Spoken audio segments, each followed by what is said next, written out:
This is the Art of Darkness podcast with Kevin Kautzman. And Brad Kelly. We're a couple of very online writers interested in the dark side of what drives creative people to create against all odds. This show is about art and the people who make it, what it costs them, and what it takes to bring something unique and impactful into the world. Each episode, we excavate the life and work of an artist you might think you know.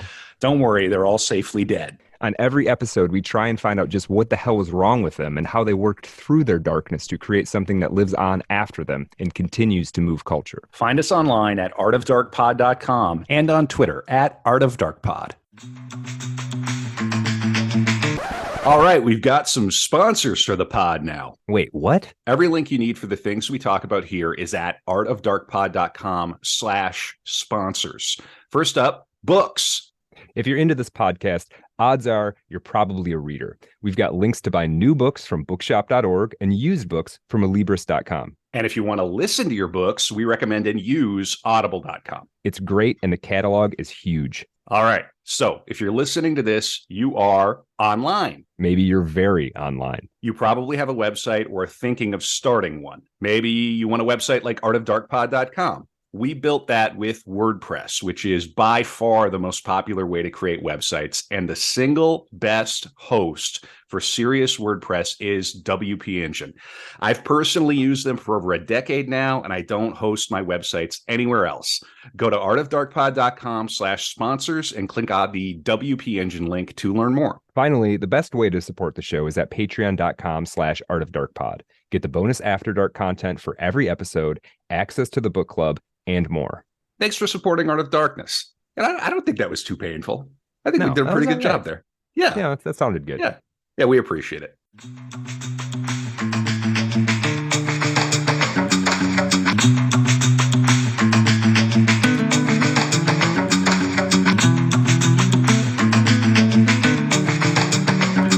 And we are back with another episode of Art of Darkness, the podcast about the dark side of creativity. I am Brad Kelly, at Brad Kelly on Twitter. And this is my co-host, Kevin Kautzman, at Kautzmania. Kevin, how are you doing?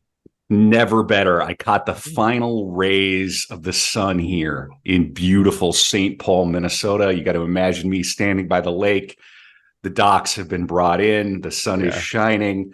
And I was hailing the sun in a very secular manner, right? Just enjoying the rays. Beautiful. And I know we have a very exciting, hotly anticipated episode, core episode here. One of yours. Yeah. What are you bringing in, Brad? What do you got for us? I am talking about a guy who would really appreciate that moment of sun enjoying, Yukio Mishima. For Patreon supporters, you know, we did the last installment of the Bookends Reading Club was on one of Mishima's very early novels, Confessions of a Mask. So I know, Kevin, you're somewhat familiar with the man. I guess we'll kind of jump right into it, unless you got housekeeping you want to do. Well, the usual housekeeping is join the Telegram, t.me/artofdarkpod. Lots of fun. We got a good growing group there. The best way to support this podcast is Patreon, patreon.com/artofdarkpod. I know Brad's going to have a special After Dark bonus episode prepared as for we us. Always do. Yeah. As we always do. He's going to tease that. We do the book club. We've got the great Aaron Gwynn coming back in December for the Blood Meridian Book Club Bookends Patreon special. You don't want to miss that. Patreon.com/artofdarkpod. We are monitoring these numbers. And at the beginning of the year, we said, we're going for half a Crowley. So we're going for 333. I don't know that we're going to make it. And that is okay. I don't blame anybody listening, right? It would be amazing if we make it. There's another metric that we're watching. There's a website called Graphtreon, which Brad brought to my attention. At time of recording, right now, October 3rd, 2023, before we record this, as we record this epic Mishima episode that people are really excited for, there are 1,479 podcasts that are making more Patreon money than us. So nearly 1,500 other podcasts, Patreon says, are worth more than Art of Darkness. You're an Art of Darkness listener. What do you think? Do you agree with that? Because if you disagree, if you say, wait a minute, This is a top 1,000 Patreon podcast. I mean, it's this got to is be a top 1,000. Top 500 Patreon podcast. You can do your part and jump in. It starts at, you can actually pick your dollar amount. I don't think you have to commit to 5, although that's kind of where we've set it. So if you can find $5 a month to support this podcast so Brad and I can keep doing episodes like this, bringing on cool and interesting guests, running the book club, and doing more live shows. We did our first live show this year. We're doing a live show in Detroit next year. The Art of Darkness family is growing, or we may have to, I'm not announcing anything formally, but we might have to move some things around next year, Brad. We'll just say that. Yeah, that's okay. And you want to support a couple of wacky knuckleheads like us. But for real though, we are going to monitor that number, because I feel like we can do a lot better. And by we, I don't mean you and me, Brad. I mean the entire Art of Darkness community, the Art of Darkness family. Art of Darkness is love. And if you want to support the pod, patreon.com/Art of Dark Pod is a way to do it. And we're going to check in on that podcast's rank periodically. And when we surge into the top 1,000, we are going to note it. When we get into the top 800, we're going to keep an eye on this. And if you want to be a part in making this podcast sustainable, helping Brad and I pay for the books, helping Brad and I pay for the time, do it. Get in. The other way, it's real simple. At the website, artofdarkpod.com, there is a PayPal link. And some people, I know Patreon's not for everybody, and actually, I think some people are on Patreon and sometimes feel inspired to like chuck an extra X amount of dollars because a particular episode really speaks to them. So if you want to do that, we have PayPal too. It's at the website, artofdarkpod.com. And of course, Brad mans the Twitter account, the very authentic art history account, the real art history, where, we may not always have the spiciest takes. We may not always have the most controversial takes, but we're earnest and we mean what we're doing. Even if you're new to the pod, you really should follow the Twitter. Brad does a very good job with that. And that is on X at Art of Dark Pod. How was that for housekeeping, Brad? That's great. Yes. Thank you, Kevin. You're so much better at that than I am. I really No. Listen, this is a team effort. This is there's the Venn diagram of Brad and Kevin. And in the middle is Art of Darkness. That's right. And all of our listeners, whom we really cherish. We love hearing from our listeners. We're easy to get at. We're on YouTube. We're on Spotify. We're on iTunes. You can leave 5 stars on some of those. And again, the Telegram is really fun. t.me/Art of Dark Pod. Oh yeah. Quick on the YouTube. It's just, even if you don't watch us on YouTube, subscribe on there. It helps the algo a lot. So yeah. Even if you listen on Spotify or whatever, just hit subscribe. It's great. In this horrifically astroturfed fake world of 2023, it really is us, you, me, the listeners against the algo. Let's all pitch in and do our part, because I don't know, we make this show, so we're obviously highly biased, but I think the world having a little bit more of Art of Darkness in the world is probably a net positive. Yeah, I think that's what I think. All right. I think so. What do you got for us, Brad? Let's do it. Mishima. I'm jacked. Okay. I'm excited. All right. On November 25th. Well, first, Kevin, I got to ask you, what do you know about Yukio Mishima? All right. So this is a little unusual because we did the Confessions of a Mask reading for the book club a little earlier this year. And I've read it, and I know that it's kind of like autofiction. So I feel like I know an awful lot about him from that. But much beyond that, I only sort of know of him through certain corners of Twitter. But beyond that, the great biopic, perhaps the greatest biopic ever made. It's you got to in biopic. It is maybe the best biopic I've ever seen. Yeah. It's very hard to make biopics art because they sort of devolve into a predictable narrative.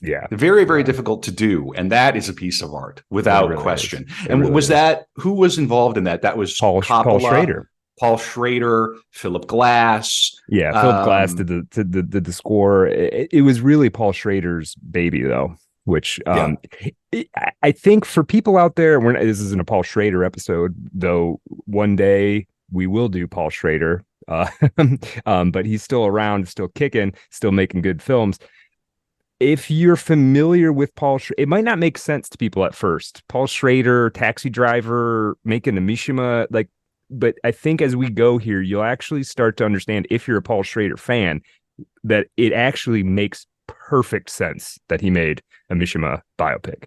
Yeah. Yeah. So I mean, I can just finish my bit here. Yeah. I mean, I know Mishima he lived through World War II, ultimately committed seppuku. He ultimately like sort of ritually killed himself. He was the most famous writer in Japan. But he was militantly right leaning in terms of his politics, and he was gay, and a total devotee of the emperor. He wanted the emperor restored to Japan. And that's pretty much what I know. He was a big bodybuilder. He was really got into fitness. And he's had a bit of a renaissance here over the past 5 years. People have started to notice him again and pay attention to him again in the Anglo sphere, or wherever it is we are. Yes. Yeah. No, that's all right. Yeah. Yeah. And so we're gonna do what we do here. We're gonna expand on some of that and throw some stuff in there that Kevin, and I'm assuming most of the audience has never heard. Hey, I gotta say one more thing. Yeah. We were number 2 on the podcast charts under arts books in Armenia. And that is the highest. What's up, Armenia? Yeah. That's awesome. So just a quick shout out to our Armenian listeners. Yeah. That's a lot of fun. Who knows how many of them there are, but it was the dictionary, Webster's word of the day, and then it was us. And it's just a matter of time until we're going to come in at number 1 somewhere. And then when that happens, we are immediately booking business class flights to wherever that is. Hopefully it's like Canada. The show doesn't have that big of a budget, but says we're number 1 in North Korea. Oh no. All right, so let's get into it. So I'm gonna do this a little bit out of order, but it's gonna make sense, I think. On November 25th, 1970, at age 45, Yukio Mishima, at the head of a small group considered to be the tip of the spear of his own ultra-nationalist militia, stepped out onto the balcony at the headquarters of the Eastern Command of the Japanese Self-Defense Force and gave a prepared speech about returning Japan to her former glory in an attempt to rouse the military into a coup that would reinstate the emperor. Failing this, Mishima stepped back inside and committed ritual seppuku according to the samurai code by disemboweling himself with a short sword. He was then decapitated, as is tradition, by his second. Now, pro-Mishima acolytes revere Mishima for this bold stance and his thoughtful attempt to sort of like return Japan to Japan. And we're going to talk a little bit about post-war Japan and what that was like. Mishima's the idea being that Mishima was trying to restore its culture and bring back its esteem and kind of in its own eyes in a pitched ideological battle with communism. Pro Mishima people will say that it was a tragedy that he died, but it was done with honor in the name of an honorable cause. Okay. Critics of Mishima will say this was all just cover for Mishima's lifelong desire, bound up in nihilism, capital R romance, eroticism, and poetry, to die a, quote, beautiful death. Even his brother, Mishima's own brother, would say that the Shield Society, Mishima's militia, and we're going to talk more about that, was little more than Mishima finally getting to play the game of war that he was denied as a child. Okay, so that's him as that's the end of his public figure phase. But what we're going to talk, and we're going to go into that and what led to that, and sort of the go ahead, Kevin. Just remember, when you're an author and you're having a bad day, when you get that rejection letter, you're not having as bad a day as Yukio Mishima had there at the end when he tried to restore the emperor. That's a tough day. Although he probably thought it was glorious. He clearly wanted to do it. So this is going to be an interesting episode. What I want to do is get us to the point where we don't necessarily agree with it or applaud it, but that we understand what happened on that balcony in as many sort of dimensions as we can. That's what we're going to shoot for here.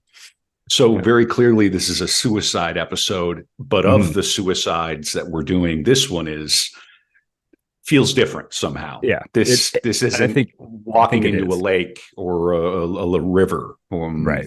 Yeah, this is very, very different and theatrical. He was a playwright, wasn't he? He wrote for the stage and things. Yeah, he wrote a lot of plays. Yes. And in fact, in the After Dark, what we're going to talk about is not perhaps his best play, but his most provocative play, called My Friend the Austrian Corporal.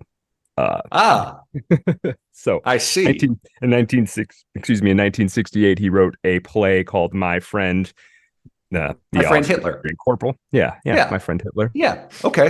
And we're going to talk about what that play was, why it was produced. We're going to talk a little bit about what happens in the play and what's the background to it and that sort of thing. I'll just say one thing. He didn't write a piece entirely in praise of Hitler. It's not like that. It's not like a play that's like, this is why Hitler was so great. My Friend Hitler, provocative title. Hitler is a character. It's a historical play, but it's much more complicated than just a piece of propaganda. And if you want to hear that, you have to get patreon.com/artofdarkpod for all of the After Dark episodes. That's going to be fun, Brad. Yeah. I'm excited. I too am preparing an episode. Don't worry, it's not the episode about the Austrian Corporal, which of course we've said when it's finally time to kill Art of Darkness, that will be the final episode that we do. Hopefully not for many, many years, but I am preparing an episode on Samuel Beckett. So look out for that. So we've got two playwrights in a row. People, cool. And two novelists in a row, really, right? Yeah, they're both. They're novelists, playwright of letters. I'm a big fan of Samuel Beckett. I can't wait to be there for that. Yeah. Cool. Now, okay, so we got this Mishima as this sort of political. I don't know if you'd call that an activist, right, or an actor. But really, what he really is a capital W writer. All this stuff comes at the very end, right? All this political stuff. So we're going to get into him as a writer. We're going to get into him as a person. We're going to get into him as a public figure and a celebrity. All very interesting, I think. Now, let's get a little bit of sort of his. Because I think a lot of Americans, a lot of people in the West, a lot of people do know who he is, but I think the average person, he's not a household name in the United States, clearly. And so, how big of a deal is this? Some obscure figure? I think if you're an American, you might just be, nobody can afford a house anymore, Brad. Right? Nobody's a household name. Right. Is he an efficiency apartment name? Right. Yeah. He's a studio efficiency studio. That's funny. He is not. And also, I think the people who maybe know of him as a bit of a cartoon version of him. Yes. So exactly. I'm certain by the time we're done here, that will be remedied. Yeah, exactly. Very well put. So let me just read a quick thing from an article that came out in 1972, just 2 years after his death, in Modern Asian Studies. It's called Mishima. The article is called Mishima Yukio and His Suicide, by a writer named Hisaki Yamanouchi. This will give us a sense of his significance. Quote, Mishima's contribution to modern Japanese literature was immense. In embracing both traditional Japanese literary sensibilities and knowledge obtained from European literature, he was as masterly as Natsumi Sosiko, Mori Ogai, and Akutagawa Ryunosuke. Hopefully I got that right. Nailed it. In Mishima's case, however, the mode of amalgamating the two elements was far more complex than in his predecessors.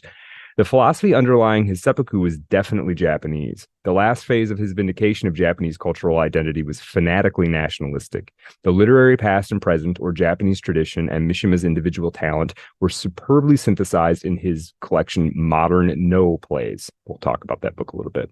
On the other hand, Mishima was well-versed in European literature. Raymond Radigue and Francois Mauriac, for instance, are among those writers to whom the young Mishima looked for inspiration. Again, one of his plays was adapted from Racine's Phaedra. It is easy enough to detect in his literary work elements of European origin, such as the Greek idealization of physical beauty, sadism, Satanism of Baudelaire's type, and so on. Further, in its logical clarity and rhetorical richness, his prose style is by far the most distinguished in modern Japanese literature. He's one of the few Japanese writers whose prose can equal the best of European prose in these qualities. And his achievement, after all, Mishima surpassed many of his Japanese predecessors. And he was not simply, this is me speaking now, my words, he was not simply a critical darling. His books sold big.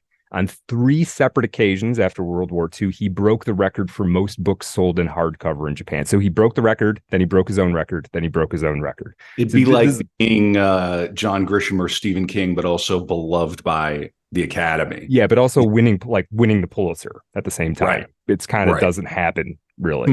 No, yeah. You're right. Very rarely. Yeah. He was constantly in newspapers as both a writer and sort of a public figure. We kind of don't have a comparison in American culture, at least in our lifetimes, that I can really think of, who would have been sort of like a tabloid figure, but also like a Nobel Prize contender. Nobody really comes to mind. No, right. Yeah. So who is this guy, right? Okay. So Yukio Mishima was born Kimitake Hiroka on January 14th, 1925 in Tokyo. In his later years, he would make much of his samurai heritage, but really, his roots are actually fairly humble. On his father's side, the family didn't even have a surname until the 19th century. I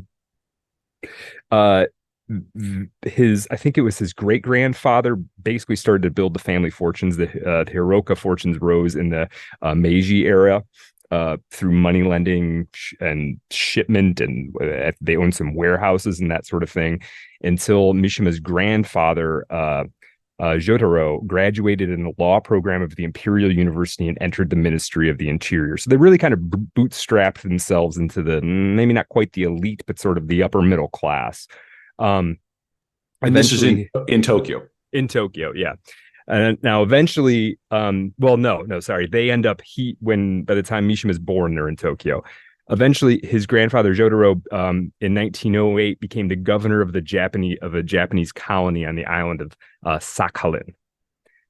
He would marry a woman, and I'm setting this up because Mishima's grandmother is a very important character in his life. Jotaro married a woman named Natsu, described by biographer Jean Nathan as brilliant, cultured, selfish, and highly unstable. One of my primary sources for this is the book Mishima, a biography by John Nathan. John Nathan translated a couple of Mishima's novels and knew him personally. He's an American guy, but spent a lot of time in Japan. And he translated, in fact, he translated it for people who read The Sailor Who Fell from Grace from the Sea. John Nathan translated this book and knew Mishima pretty well. Now, about a decade before Mishima's birth, his grandfather, described by Mishima's father as, quote, absolutely unsuited for the management of a household, but an extraordinary gallant, got entangled in a corruption situation associated with fishing and cannery licenses, right? So he's a bureaucrat who probably just made an alliance with the wrong person, took money from somebody he shouldn't have, and ended up having to resign from civil service, and the family's fortune and, more importantly, their reputation just kind of gradually dwindled after this. So by the time, now I understand something, there's something of a shame culture in Japanese society. Is quite an important, yes. And I don't know much about. I think I would say maybe I think I know, but I don't think I actually know all that much about Japanese culture. Yeah. And I'm not going to pretend that I am any kind of expert in it, but I think that is true. I mean, we've in fact, in American English, we borrowed a term from Japanese, which is when we say save face. It does seem that the priorities, around reputation and honor are perhaps, it's perhaps even more highly prioritized than it is in the West. Okay. Yeah. So that's there for sure. Yeah, it's the flip side of the honor culture. So if you're honor, so it's the shame is naturally going to sort of be on the other side of that. Yeah, so I could see how an incident like that, maybe you can't move across the country and just start over. Like it probably comes with you. For sure. Tough. Yeah. So by the time Mishima is born, they're living in a rented house in Tokyo. He's living in with his parents and his grandparents. Let's introduce his parents really quick. Mishima's father was a man named Azusa, and his mother was a woman named Shizui. She was the daughter of educators and the descendant of Confucian scholars. They had she had a cultivated taste in literature, and even later in life, Mishima would often share drafts with her, and she would provide some degree of insight. Azusa, in kind of a rebellion against his own parents, was a very straight-laced, very industrious, and very pragmatic man. This will kind of come back, and we'll see the consequences of this sort of tightening down. It's like his grandfather was kind of loosey-goosey. His mother was sort of unstable, and then Mishima's father became very controlled, doing everything the right way, and was fairly successful in that regard, but also difficult to live with. He would end up rising within the agriculture ministry and not only financed his wife and children, he also financed the lifestyle of his own parents, and built them like a little house that was like they were basically all living in one big complex. And love it. We need to return. We need to get back to that kind of thing. Yeah, absolutely. Yeah. We need to have there's aunts, and we need big extended families living in proximity. I really truly believe this. Now we do, but you don't want to deal with Mishima's grandmother. Okay, so let me read a little bit about that from the John Nathan biography. I'm here instinctively to defend Grandma from Brad's libel. Okay. So on Kimitake, that's Mishima, on Kimitake's 50th day of life, Natsu, that's his grandmother, took him away from his mother and moved him, crib and all, into her darkened sick room downstairs. And there she held him prisoner until he was 12, jealously, fiercely, hysterically guarding him against his parents in the outside world. Possibly she hoped to instill in her first grandchild the values she believed were his birthright, not as a lowly Hiroka, but a noble Nagai, that was her family, and thereby to live on in him. Certainly her insane possessiveness suggests that her motives were largely selfish. It was as if she wanted someone to share the burden of her physical pain. She was quite ill, physically. This is some heavy psychodrama. This is heavy. Yeah. So she wanted someone to share the burden of her physical pain, her humiliation, her comprehensive despair. Kimitake's sister Mitsuko and brother Chiyuki were raised as their parents' children. Natsu took no interest in them. So his grandma plucks him from the family. Basically, they're still living in the same kind of complex, right? But like plucks him from his family, and he is right by her side now until he's 12.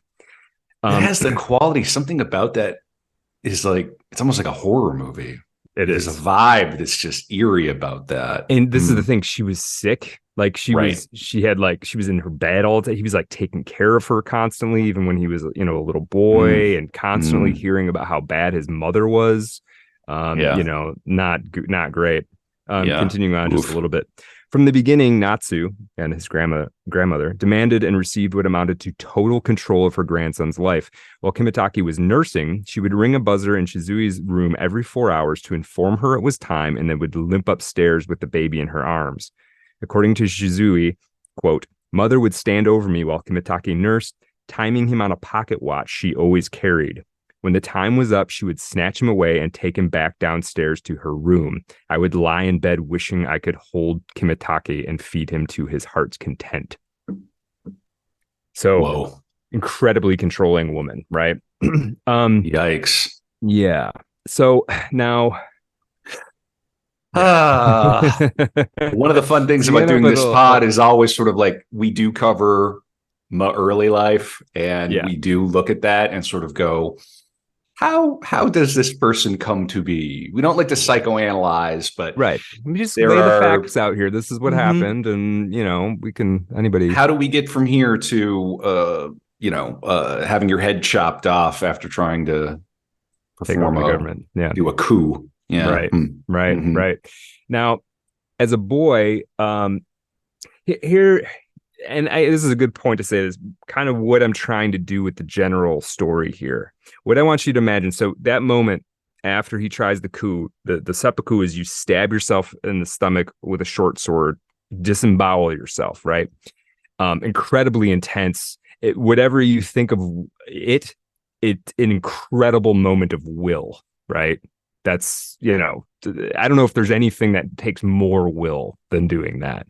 But what I want you to imagine is his entire life is that short sword gradually approaching his stomach, and it's in his hands. From the time he's a little boy, that sword is that's the image I had as I'm reading his life story. It's constantly moving millimeter by millimeter to cut his guts out.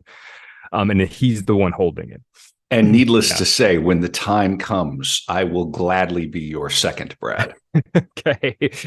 Well, don't do what his second tried 3 different times to cut his head off and failed and had to hand the sword over to the next guy. So if you're going to do it, make it clean, make it quick, please. Yeah. Yeah.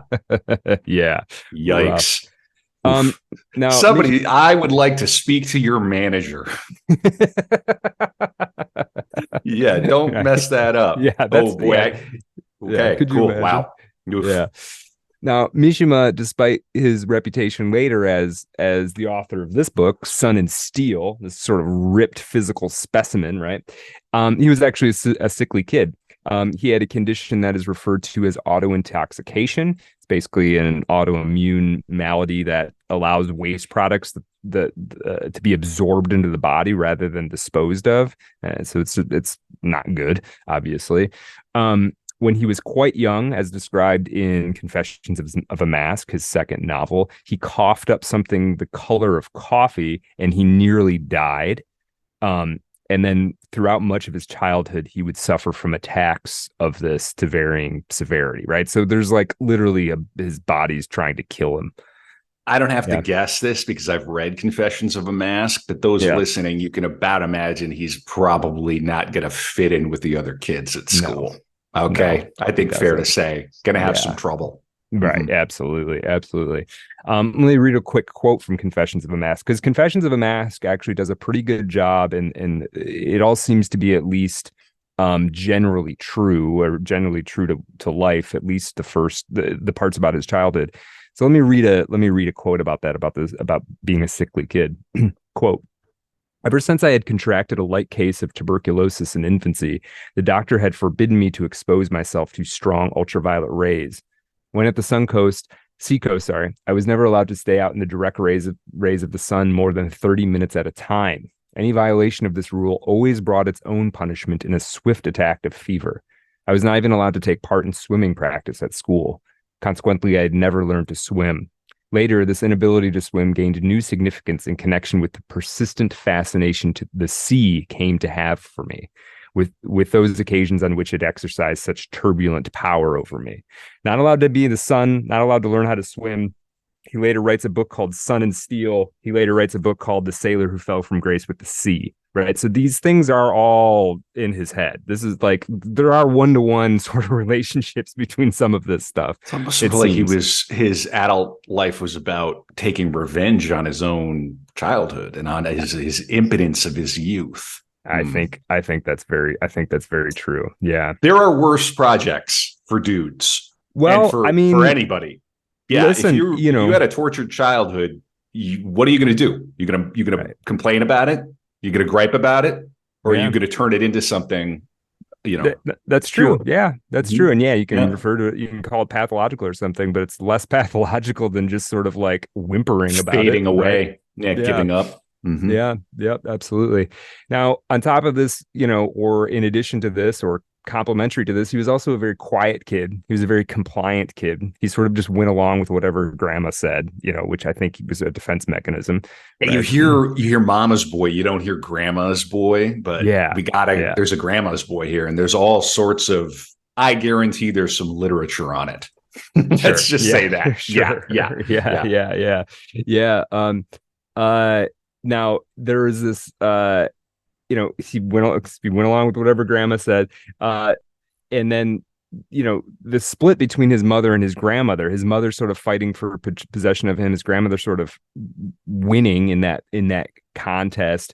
Shizui, Mishima's mother, always sort of being kind of a second-class citizen in her own home with no real bargaining power. Mishima's father not doing really anything to help the situation. Mishima's grandfather pretty much ignoring the situation, right? John Nathan says that Mishima loved both his grandmother and his mother, and was distressed when one was upset by the actions of the other. So he's kind of held in tension between the two of them. Azusa, Mishima's father, would sometimes make attempts to kind of sort of rescue his son from his grandmother, but these were short-lived, unsuccessful. Grandmother was a powerhouse. You have to imagine this just woman who's sort of like, though bedridden, basically, somehow just through force of personality, just always gets what she wants. Undeniable. Yeah. Now let me read a little bit from the biography again. It's, quote, "It seems certain that Mishima did develop formidable defenses against reality at a very tender age. His father relates a little episode which suggests how advanced those defenses had become by the time he was 4. John Nathan did a lot of interviewing with Mishima's parents, which is interesting to write this biography because they outlived him. Quote, this is Mishima's father. On one of the many occasions when I had fought with my mother and finally pulled Kimitake away from her and had taken him out for a walk, we came to a railroad crossing just as a steam engine was roaring down the tracks toward us, belching black smoke and making a terrific racket. There was a fence separating us from the tracks, but the engine passed so close you could touch it if you put out your hand. I thought to myself, here's a perfect chance for some Spartan training. I lifted Kimitake and, shielding his face with my hat, held him out toward the engine and said, 'Are you scared? Don't worry, and if you cry like a weakling, I'll throw you in a ditch.' As I spoke, I looked down at Kimitake's face and was astonished to see there was no reaction. I waited for the next train and tried again, but the result was the same. No effect. Was he like a puppy, I wondered, too young to know fear, or had the schoolgirl training he was getting from my mother made him insensitive to this kind of turbulent, masculine experience? I felt deflated. The next day I came back and tried with a quieter train, but Kimitake's face was the same no mask as before. No is traditional Japanese theater where they wear like a mask. And so he's basically saying expressionless, just dead-eyed look. I gave up. I couldn't solve the riddle. And this is John Nathan's words. Azusa swears every word of this is true and repeats his own bewilderment each time he tells the story. The episode anticipates the insensitivity that would characterize him as a father when he came into his own after Natsu's death. That's Natsu's the grandmother. And it suggests about Kimitake that he was close to autistic. So John Nathan this is written in the late 70s, early 80s. John Nathan's making a claim that Mishima had something like autism. The audience can decide for themselves. That was not the case, however. Most of the time, he was all too painfully in touch with reality, acutely conscious of its demands, and laboring to meet them. Okay, now, here's something. I'm going to read something from Sun and Steel, and we're going to talk quite a bit about this book later, but I got a quote from Mishima about his boyhood that I thought was quite good. Sun and Steel is a essay he wrote, I believe it came out in 1968, so 2 years before his death. We'll talk more about it later, but I'm going to give you this one little bit. As the resident theater person, I have to say, when you study Japanese theater and you get a PhD in it, you become Dr. No. Yeah, that's official. Yeah, that's all the wonderful things you can learn on Art of Darkness. All right, this is Mishima. So you're reading from Sun and Steel. From Sun and Steel, yep. Cool. Quote, "At one time, I had been the type of boy who leaned at the window, forever watching out for unexpected events to come crowding in towards him. Though I might be unable to change the world myself, I could not but hope that the world would change of its own accord. As that kind of boy with all the accompanying anxieties, the transformation of the world was an urgent necessity for me. It nourished me from day to day. It was something without which I could not have lived. The idea of the changing of the world was as much a necessity as sleep and 3 meals a day. It was the womb that nourished my imagination. Okay. Now, another thing about Mishima, he was attracted to other boys. So, Kevin, you said he didn't fit in at school. He's sickly. He's raised by this tyrannical grandmother. He's got some strange, like, emotional defense system that kind of separates him from reality in a way. Like, he's feeling things very intensely, but he's also got like a buffer between actually having to make contact with them. And he's also attracted to other boys, right? So how many things do you need to alienate you from, the neighbor kids and the kids you go to school with, right? A large section of the novel Confessions of a Mask is about his childhood and the adolescent experiences that he has coming to sort of trying to understand his sexuality. Maybe not even really understand it. Maybe it's more like just, it's almost discovering that it's something that has to be puzzled out. Just like, I don't even know that at the end he's accepted it in a way. A lot of that book is about, figuring out that he's got homosexual urges, but also like trying to be normal, right? In his own eyes, right? There's a lot of in that book too, Kevin, you might remember he has like a whole section about the difference between pedophilia and ephebophilia, right? And in my opinion, anytime you get real serious about splitting those hairs, that's kind of sus, right? Yeah. Anytime you're like, well, but actually, yeah, it's right. Like, right. Yeah. So, okay. Right. Okay. So regarding boys, he's attracted to him, and this is going to factor there's always that guy in the group who's like, it's legal in Utah. Right. It's legal it's legal in Texas. Yeah. Well, a lot of things are legal in different places. Right. We don't want to be, we're already at the margin. Yeah. Maybe let's shut it down. Yeah. If you find yourself knowing what the legal age is in multiple different states, like you actually have, you might want to talk to somebody. Right. You might need to get some help. Yeah. Pull back. Yeah. About boys, Mishima seemed to be attracted, and we're going to spend some time with this because it's key, in my opinion, to actually understanding his artistic output. Part of his oeuvre, there's a bunch of recurring themes, but one of them is him sort of working through this fact that he's attracted to boys and to men. He's a few aspects of men or boys are sexually arousing to him. One of these is the sense of the powerful life force, this notion to him anyway, that boys and men are the embodiment of what he would call maybe a philosophy of action, right? Let me read you something from Confessions of a Mask on this. Quote, life force. It was the sheer extravagant abundance of life force that overpowered the boys. They were overwhelmed by the feeling he gave of having too much life, by the feeling of purposeless violence that can be explained only as life existing for its own sake, by his type. His is a boy he's attracted to when he's a schoolboy, by his type of ill-humored, unconcerned exuberance. Without his being aware of it, some force had stolen into Omi's flesh and was scheming to take possession of him, to crash through him, to spill out of him, to outshine him. In this respect, the power resembled a malady. Infected with this violent power, his flesh had been put on this earth for no other reason than to become an insane human sacrifice, without any fear of infection. Persons who live in terror of infection cannot but regard such flesh as bitter reproach. The boy staggered back away from him. As for me, I felt the same as other boys, with important differences. In my case, it was enough to make me blush with shame. I had an erection. Okay. Now, if we were to believe what he writes in Confessions of a Mask, at this young age, there was kind of brewing up in him a way of being in the world erotically that seem to entangle the idea of death, the idea of physical power, the idea of heroism, the idea of tragedy, and sex, right? Maybe I already said that, right? But to him, these things are all sort of growing up. They're all growing into each other. They're all interrelated and can't be plucked out and isolated from each other.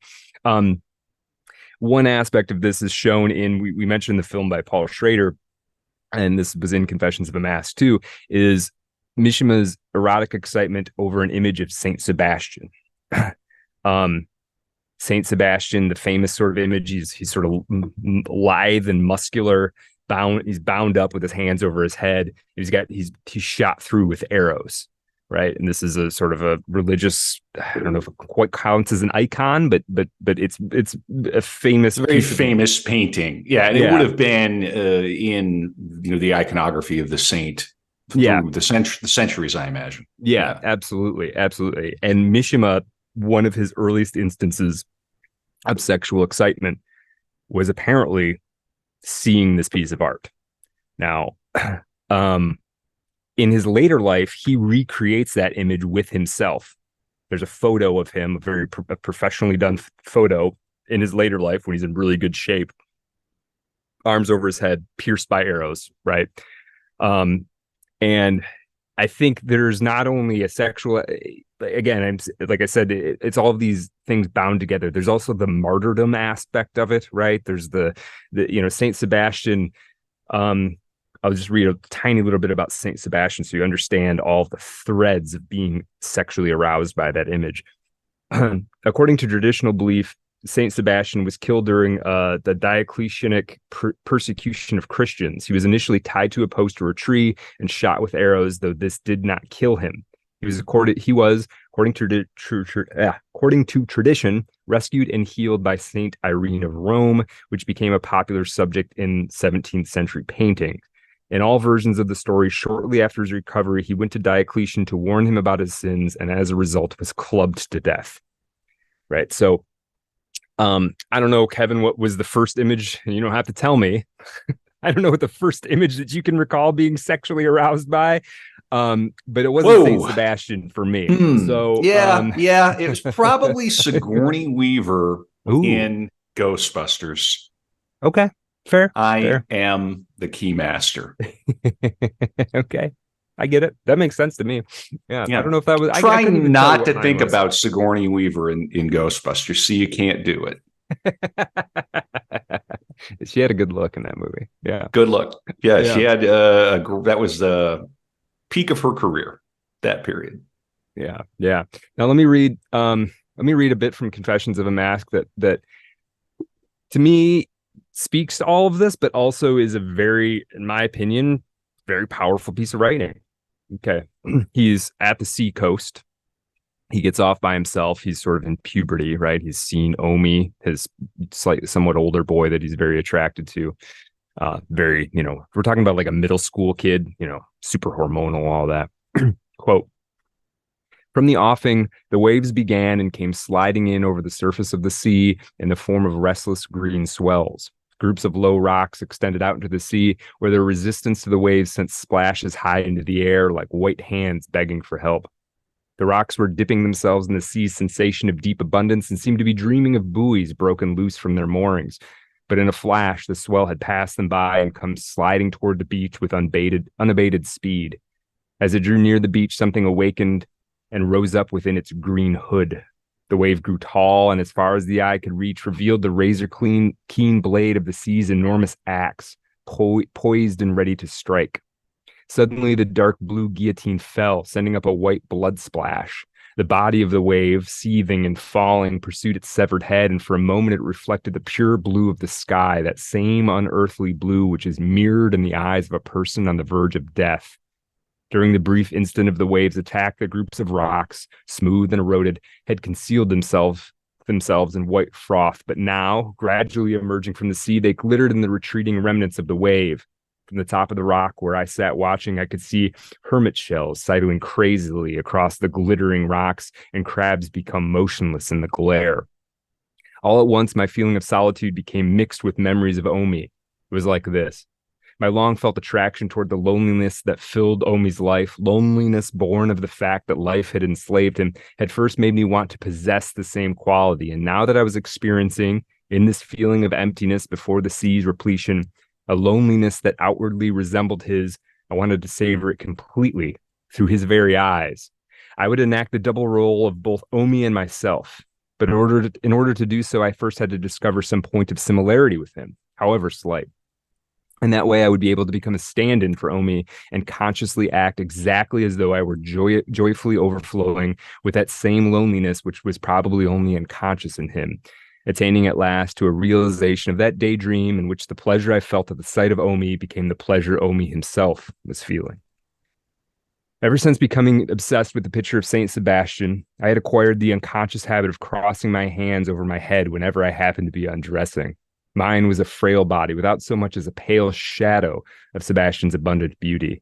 But now once more I spontaneously fell into the pose. As I did so, my eyes went to my armpits, and a mysterious sexual desire boiled up within me.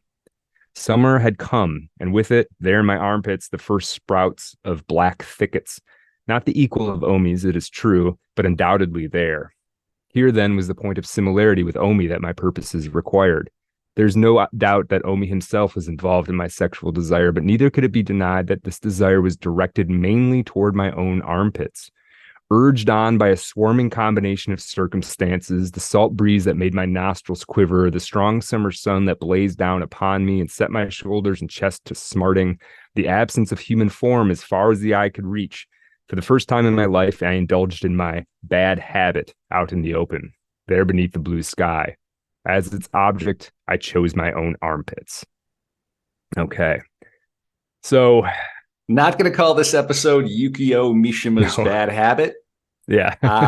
Although I am tempted. Okay, so he's having a wank. He's cranking one out to his own armpit. Yeah. Yeah. Okay.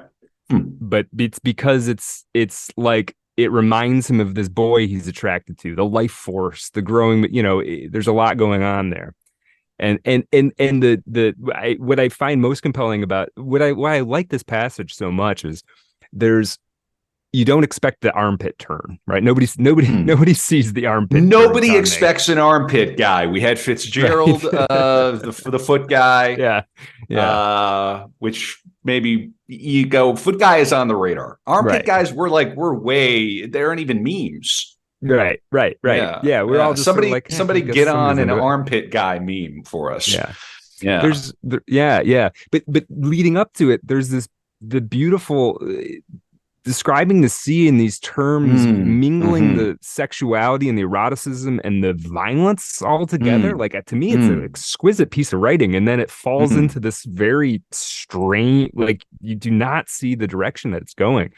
It's really, and yeah, I quite like it. It's unsettling and also a gorgeous piece of writing in a lot of ways. Yeah. Now, he's not your. Yeah, he can back it up. Yeah, I mean, this guy had it. He had all the sauce. Right. Yeah. We call Confessions of a Mask a piece of autofiction, but I rarely do pieces of autofiction, in my experience, rise to this level of like transcendent philosophical meditation on coming of age. Right. Yeah. It's quite good. Now, the fantasies he has a lot of them. There's a dark turn. I'm just going to read a kind of a quick passage about a little fantasy he had, just because I'm trying to paint you Mishima as a boy and adolescent. From the outside, there's almost nothing to say about him. He's kind of trying to disappear from the real world, right? So I'm trying to give you a sense of what it's like in his head. Here's something else that's going on in his head. Quote, "There in my murder theater, young Roman gladiators offered up their lives for my amusement." This is in his head, right? "And all the deaths that took place there not only had to overflow with blood, but also had to be performed with all due ceremony. I delighted in all forms of capital punishment and all implements of execution. But I would allow no torture devices nor gallows, as they would not have provided a spectacle of outpouring blood, nor did I like explosive weapons such as pistols or guns. So far as possible, I chose primitive and savage weapons, arrows, daggers, spears. And in order to prolong the agony, it was the belly that must be aimed at. The sacrificial victim must send up long, drawn-out, mournful, pathetic cries, making the hearer feel the unutterable loneliness of existence. Thereupon, my joy of life, blazing up from some secret place deep within me, would finally give its own shout of exultation, answering the victim cry for cry. Was this not exactly similar to the joy ancient man found in the hunt? So, I have some serial killer vibes, to be honest. Right? Heavy. Yeah, he could have gone lots of different directions. Yeah. So now, at 12 years old, Mishima finally gets away from his grandmother. She had become simply too ill to put up, to be the hyper-vigilant sort of mother hen that she had been. And she would die a couple years later. Let me read you a quick thing from the bio about her influence and her impact on her life, according to John Nathan. And again, John Nathan is an interesting biographer. Most of the biographies we have relied on have been written by people who did not actually personally know the subject, right? Now, John Nathan wasn't writing the biography while Mishima was alive, came after, but he'd spent quite a bit of time with him, and he'd spent a lot of time with Mishima's writing, right? And Mishima's writing, even the most imaginative versions of it, are very autobiographical, as we've seen, and I think we'll continue to see. Okay. Quote, nonetheless, it is scarcely possible to exaggerate Natsu's effect on Kimitaki's life. Natsu's his grandmother, Kimitaki's Mishima. Very likely, the domestic situation she created was the basis for the latent homosexuality already beginning to trouble him as he grew into pubescence. Now, Nathan, again, he's writing in like the 70s. He's sort of making the point that Mishima's grandmother made him gay. I don't think that's necessarily how it works, but hey, this is what he's saying. This is not my words. But her influence on his life was even more comprehensive. By whispering into Kimitaki's ear for all those years her profound dissatisfaction with herself and her wildly poetic longing for a distant past, an elegant past, a past of beauty, she can be said to have afflicted him with, quote, the romantic agony. Surely he was in its grip by the time he was a 12-year-old, longing like a true romantic for purity and beauty and possessed by a fierce, impossible desire to be other than himself. So, now when the grandmother kind of falls out of the picture, his father sort of fills in the space, the parenting space, and his father's an asshole. Okay, there's how do you really feel, Brad? Right? What? there's and I'm not a person who's saying there should be no strictness, there should be no rules, there should be no, but here's a quote from his father, who's interviewed after he says this after Mishima's death, right? He'd watched his son commit ritual seppuku in some kind of weird violent fantasy thing, right? And political, and we'll get to that. But like, imagine this: your son basically publicly committed suicide, and you have this to say about him. Quote, a parent, and this is from his father, quote, a parent has to apply pressure. You squeeze and you squeeze, and any child that collapses is better off dead. Whoa. Right. Wow. So, yeah. We got a nice little salad bar here. How to make an artist. I don't think Yukio came from nowhere, but he also must have made himself. Like at a certain point, yes, he tapped into an indomitable will, and just rode that thing all the way to the edge of a sword. Yeah. Now wild. So now when he was 12, Mishima gets into something called the Peer School, which is a very good school. It's a school that was basically primarily intended to educate the aristocratic class, which the Mishima's family like barely made it into that class, right? Now here's a quote again about how Mishima's father was. Although Kimitaki was now free to go out of doors when he liked after his grandmother died, he preferred to stay in and read. As a 12 and 13-year-old, he was discovering Oscar Wilde, Rilke, the court classics, and the great Japanese decadent Junichiro Tanizaki, and he was rarely without a book. This seems to have infuriated Azusa, his father. He would snatch books out of Kimitaki's hands, verify that they were literature, tear them or hurl them across the room, and send Kimitaki upstairs to bed. In Azusa's immovable view, literature was lies and corruption, girlish nonsense at best, and he would not stand for it. Base department. You need to be reading the history of war, right, my son. Right. That's it. Right. Yeah. Intense, actuarial right? Tables. Yeah. Yeah. Now this a lot of continues people to play still out. feel this way, by the way. It's If true. you look at the It's numbers true. of who reads literature, Yeah.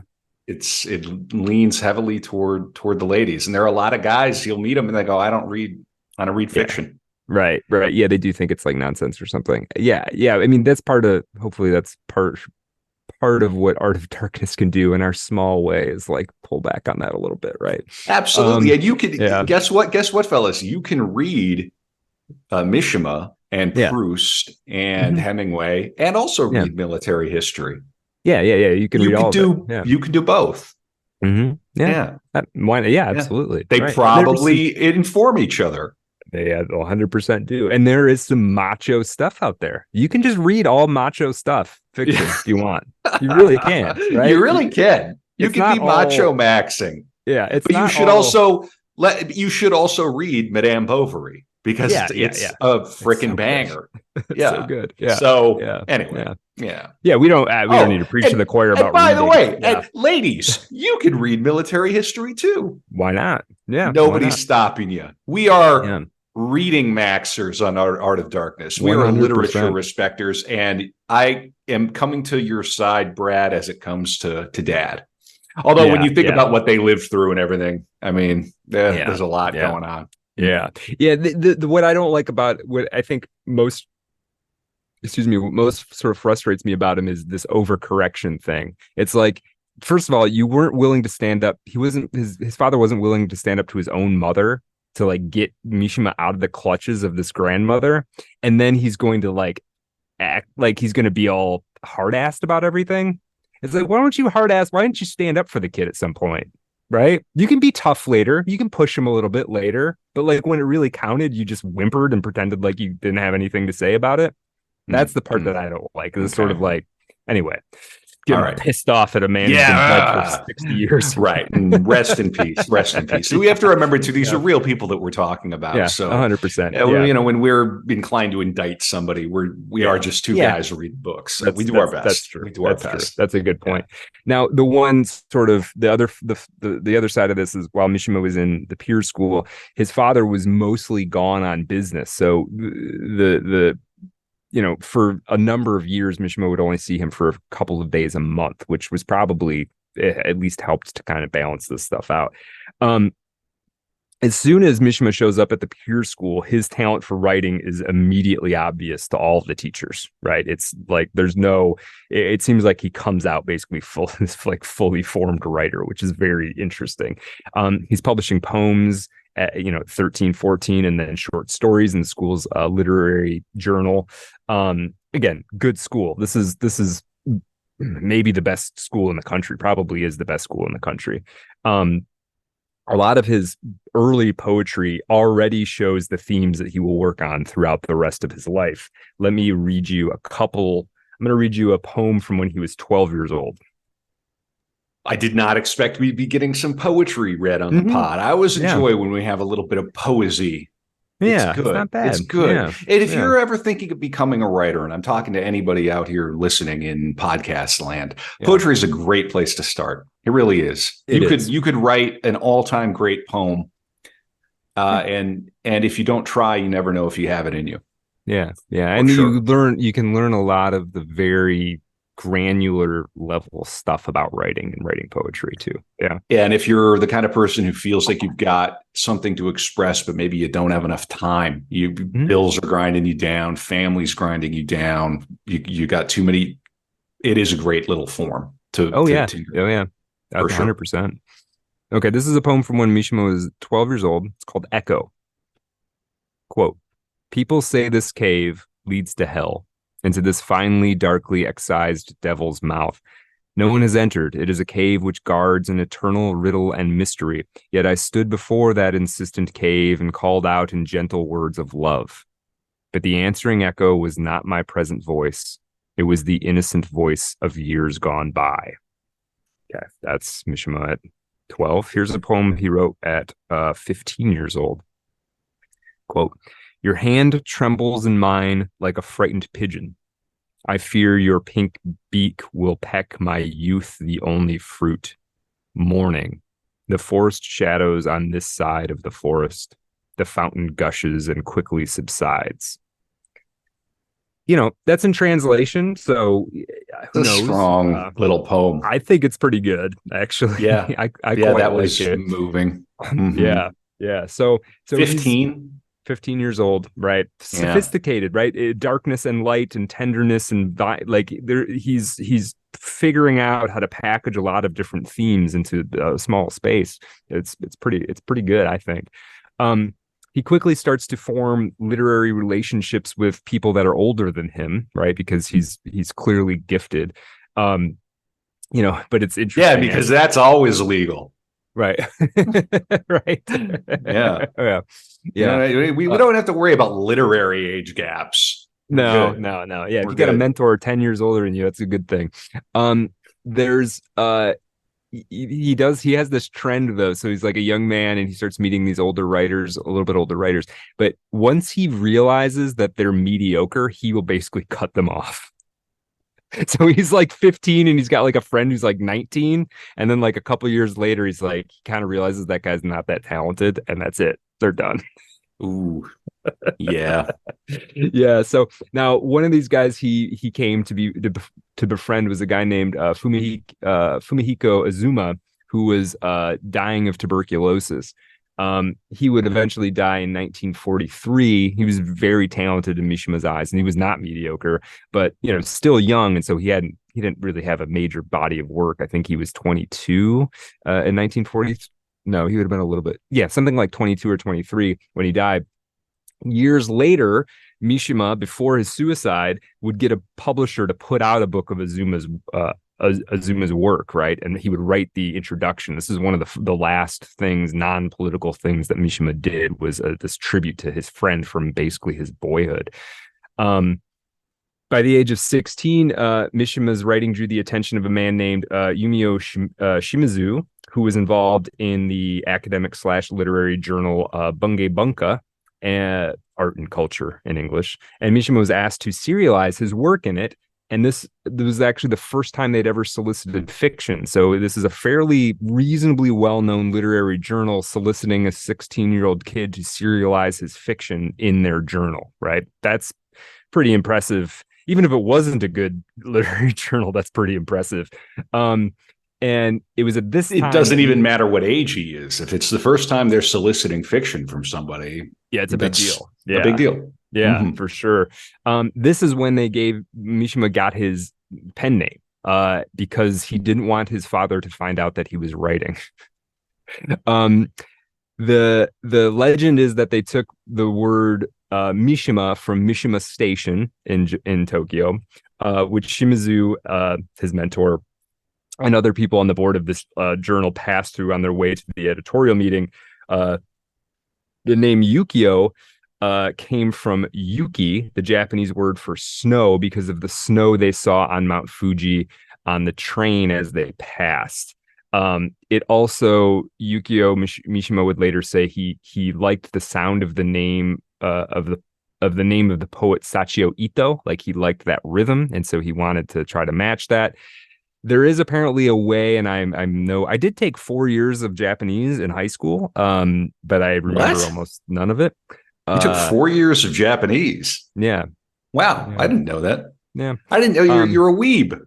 Yeah. I had no idea. Weebs didn't exist when I was in high school. There was no such thing as a weeb back then.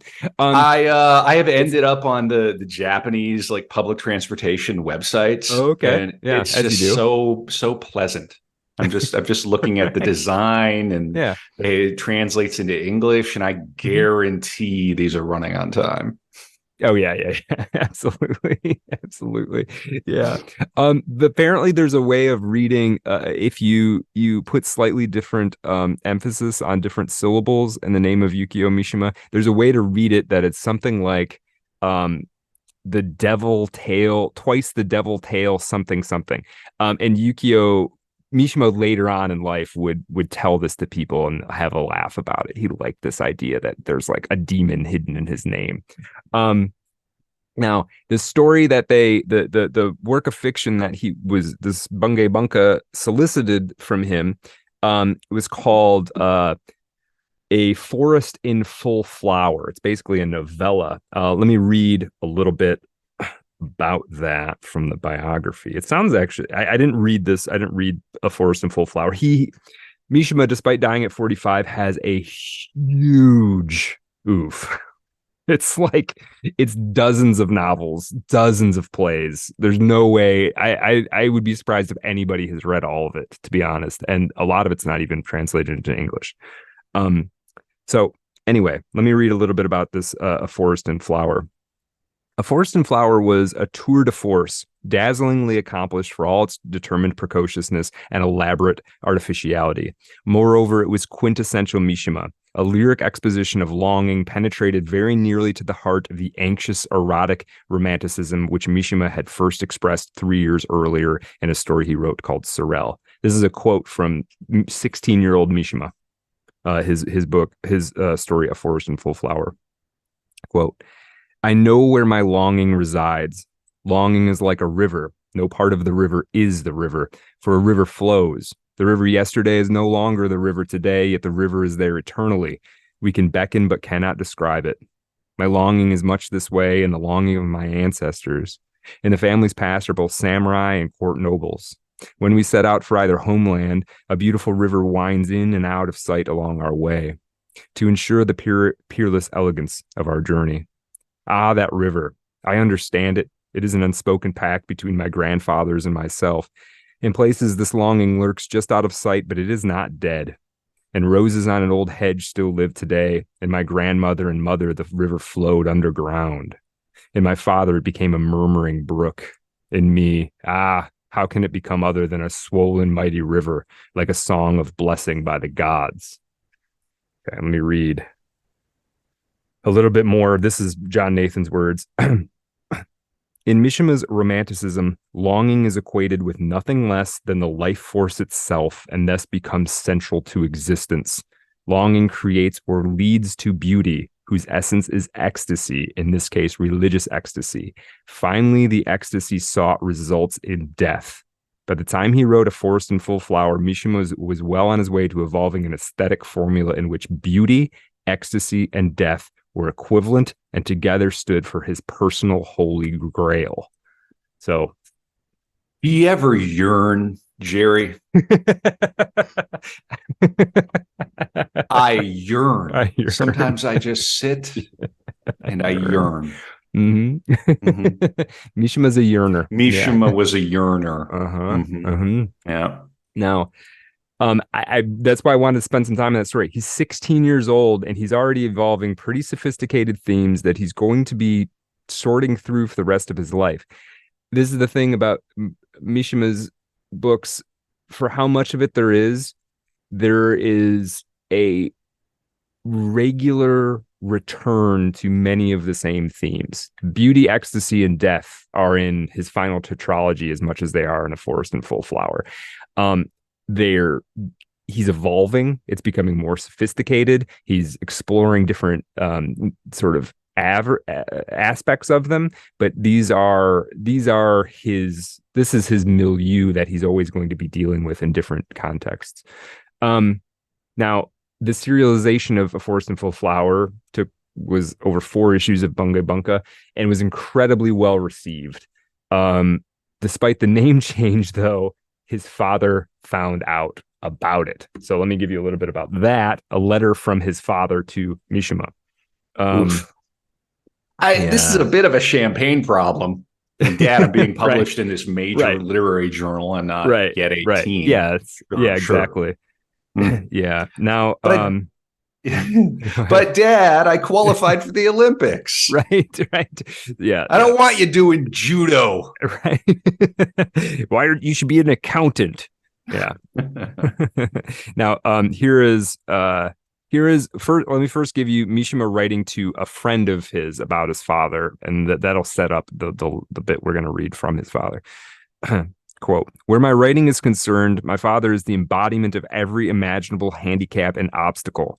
In a word, he is a bureaucrat frozen stiff with the bureaucratic spirit. He has never read anything of mine, but he is free with his criticism.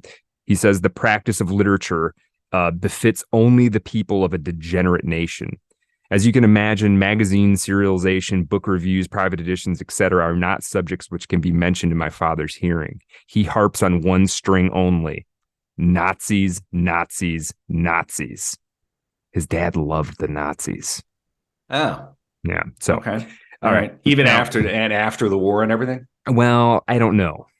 That's a good question. Okay. I don't have any intel on that. Probably, but quietly would be my guess. Sounds like certain group chats. Right. Yeah. Let me read a letter from let me read this letter from Azusa Mishima's father to Mishima in 1941. This is around the time Forest and Full Flower came out. Quote, I want you to keep me, and remember, Mishima's father is like traveling for work most of the time. So, quote, I want you to keep me well informed about mother's health. I hear that some high and mighty writers speak of you as a genius or precocious or some kind of deviant or just unpleasant. I think it's high time you took stock of yourself. Right. Mother is angry with me about all this and says it's the fault of your upbringing, but there's no use talking about the past. Just think about how to improve the present and the future. Son, leave literature for a while and use the good head you're lucky enough to have for something that will do you some good, for physics or engineering or chemistry. If you could just turn the energy you devote to literature to one of these areas, I know you could make something of yourself. I want you to think hard about this. Your mother and I are worried to death about you, and you should know that. Can't you find it in yourself to convert? There's no point in talking now about how bad your upbringing was. Don't you want to become a straightforward youth? When I see a cheerful and upright and guileless young fellow with the same age as you, it makes me so sad I can hardly speak. Write me your intentions, son. Yeah. Okay. That's some tough stuff. That's very, very difficult. And I think we have to pause and reflect on how extreme the homosexuality would have been received. Yes. Yeah. This is what's crazy. And Confessions of a Mask comes out, and it's a big hit, and everybody, it's clearly autofiction, and Mishima's father just never believes that his son's gay. Just never. It's just is never willing to look at it ever. Which is just it's gonna make Thanksgiving awkward. Yeah, exactly. Yeah. It's gonna make Japanese Thanksgiving very strange. The equivalent of Thanksgiving over there, whatever they do. It makes the holidays real awkward. Yes, yeah, for sure. Now, and everybody knows. I mean, and this is it's not. It's like like an open secret kind of. It's not not even a secret. It's just right. No, I understand. Oof. Yeah. Now, something's coming up we haven't talked about yet. That's coming up in the 40s, 30s into the 40s. Kevin, what's going on? Japanese history, 30s into the 40s.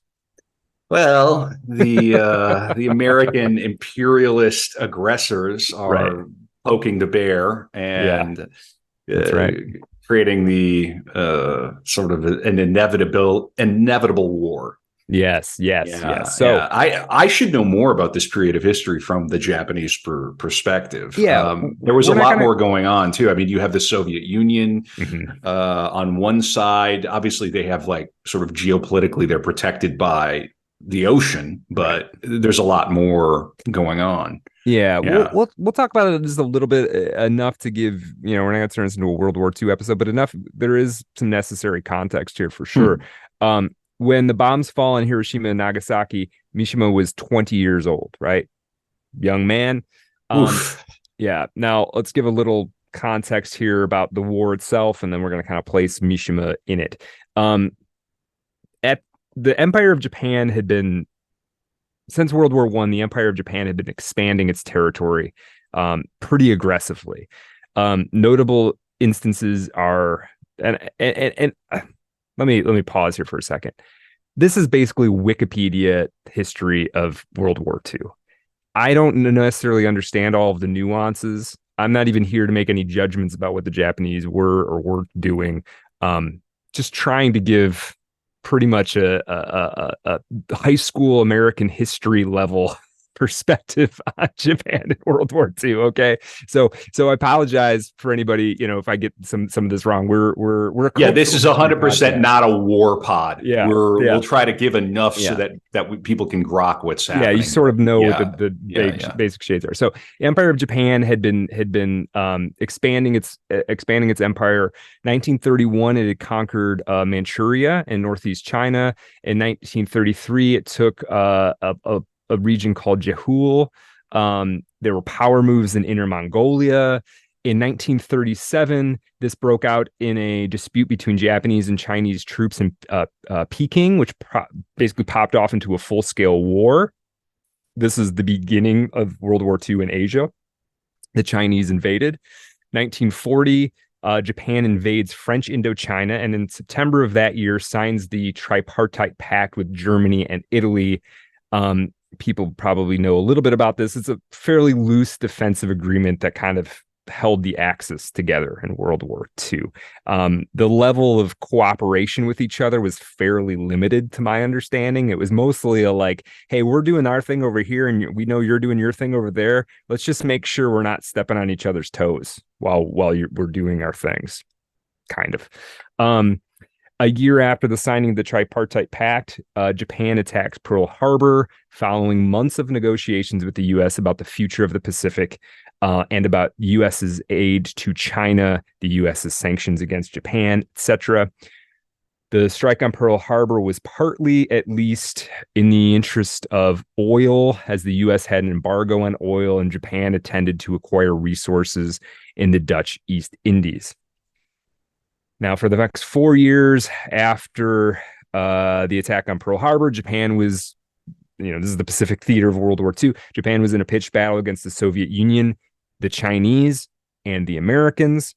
By the time it ended, the Japanese claimed that 3.1 million Japanese people had died. And just to give some perspective on that, Japan at the beginning of the war, Japan proper, not its entire empire, but Japan proper at the war had a population more than 73 million, plus another 100 million across the empire. So 3 million out of that, significant part of your population. After years of fighting, Japan finally had to surrender, as most people know, I think. But surrendering, saying the word surrender does not put quite a fine enough point on the significance, the cultural significance of the moment. Because, see, their leader, Hirohito, was an emperor. Hirohito was a god. Not that every single Japanese person necessarily believed that, right? But culturally, he was a god. And that's the presupposition of Japanese culture, right? And by surrendering, he becomes a man. He surrenders on the radio and people hear his voice for the first time. He's speaking to, he literally, the average person had never heard his voice before. And so he literally comes down out of heaven and is now an ordinary man. So it's not simply that Japan simply lost the war. It's that literally the national faith had broken, right? God had died in a significant way. Again, not passing judgment on any who did what in the war, trying to give you a sense of maybe trying to give, as outsiders, a tiny taste of what it might have felt like in Japan at the end of the war. Now, what was Mishima doing in World War II? Now, he was 20 when Hiroshima and Nagasaki happened. He's kind of right in the right age. But he's also sort of part of the aristocratic class. He's going to the peer school. But like many young Japanese men, Mishima assumed that the war would kill him. And perhaps like many Japanese men, not all, but many, he probably romanticized the idea that this war would kill him to a certain degree. It gave a kind of negative energy to his life, a trajectory and a heroic arc. Dying in war that's a mythic way to go, right? It gives you, it in some ways grants your life some significance, right? If dying to Mishima is the ultimate act of meaning, which we're going to see, how could it be any more profound than to die in battle under the name of God, right? It's big. It's poetry, right? To die in, now, but he doesn't, obviously. And we're going to get into a little bit of how challenging that was for him, I think psychologically and spiritually, that he didn't die somehow in World War II. He never fought in battle. It's sort of extremely well done in the Paul Schrader film. He kind of 4Fs out of combat. He's again sick. He was a sickly kid. He'd had tuberculosis. It's possible he may have exaggerated some symptoms he had to kind of get out of it. It's not 100% clear, but whatever the case, he never has to actually go to the front lines. But we're going to talk about it a little bit more. In this period, the World War II period, he does have a girlfriend of a sort. It's the sister of a friend. This is written about extensively in Confessions of a Mask. This is apparently basically a true story. He may have kissed her one time. It's about as physical as it got. What I found really interesting about how this was depicted in Confessions of a Mask is not so much the sexuality aspect of it, but how hard Mishima was trying to be normal. It manifested on the sort of sexuality front, but it really seemed the whole Confessions of a Mask, the title, it's right in the title. The whole thing is like there's this entire interior emotional reality that does not seem to fit this world, and I'm trying incredibly hard to fit in somehow, and I can't. It's impossible. And his attempts to have this relationship with this girl during World War II is like him trying to make that work, right? Like, what are you're supposed to feel this way? I don't feel anything. And there's even a moment, it's not that he doesn't feel anything. He feels shame that he can't live up to this relationship with this girl. He decides to fall in love with her in the novel. Says, I'm going to do it. That's an example of him just saying, will overcome this. Mm-hmm. Yeah. And he does overcome a lot of stuff in his life through will, and that's sort of one that he can't do, right? Which I think makes sense probably to people. People already look at us now and say, how you do a podcast? You have to be completely insane to have done a podcast for more than 2 years. Right. They comment on that. Yeah. When I meet them. Yes. Yeah. They say, what an incredible act of willpower. Feat. Yeah. What an incredible, it's like hearing the voice of the emperor. They're always saying that to me. No, they're always telling me this. Yeah. Really though, I really ought not to make light of that. I mean, they broke down and wept when they heard the voice of the emperor. It was really something. Yeah. I wanted to try to lend that its proper weight, because you have to think, it's not. Yes, you lost the war, and there are physical economic consequences to all of that. But there's also something deeper to it. Yeah, it would be like if Trump personally started calling all the MAGA boomers. Yeah, like one by one. Yeah, and asking them to come over for golf. It would be, but like it'd be something like that. Yeah. Oh man. I'm looking for an analogy. I don't know. Yeah. Okay, so let's talk a little bit about this wartime Mishima not getting into the war thing. Again, he was sickly, he was thin, he was pale, not particularly physically capable. when he did receive his draft notice, because eventually it's like at first, okay, you got a war going on. At first you're like, oh, we'll get the best young men in on this, right? And we'll fight this war. And as the thing goes on, you start pulling to your second rankers and your third rankers, right? And then it's like, can this guy stand up? All right, we'll use him. Like, you become more and more desperate. Eventually, he does get drafted as what's called a second class conscript, which meant that he was going to get pushed into sort of support roles, not frontline combat. But of course, in any kind of military operation, there's all kinds of things that need to be done. Not at the front lines, but at rear guard, at infirmaries, all kinds of things, right? It's interesting to note that even later, when Mishima got like yoked, like later on, he got stacked up. John Nathan even describes it then as like, even though he was like really fit, he was never physically gifted or coordinated, right? He just sort of like shaped himself. He just added as much muscle as he could, but like he was still clumsy. He was still uncoordinated. He got into boxing. He was not good at boxing. He tried swimming. He was not good at swimming. He tried kendo. He was not good at kendo because he just there's nothing athletic about him, right? And there's certain aspects of that you can't really learn, right? There's an innate quality to some of that physical coordination, right? And grace. And there's only so much you could do as an athlete. Like you have to be a naturally gifted athlete. Right. Plus training. That's, a pro athlete, somebody who's naturally gifted plus a lot of training, right. You can't have no injuries, right. And psychological stuff. Yeah. Right. Mm-hmm. Right. Yeah. For a time, Mishima was. It'd be a funny idea for a movie. It would be like podcast boot camp, like training elite podcasters. Sorry, you don't have the stuff. You don't have the stuff. Couldn't make it. You just imagine like Will Ferrell telling somebody, so you don't have it.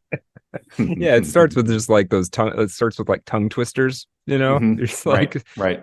Seashells by the seashore. Yeah. The Human Torch was denied a bank loan. Right.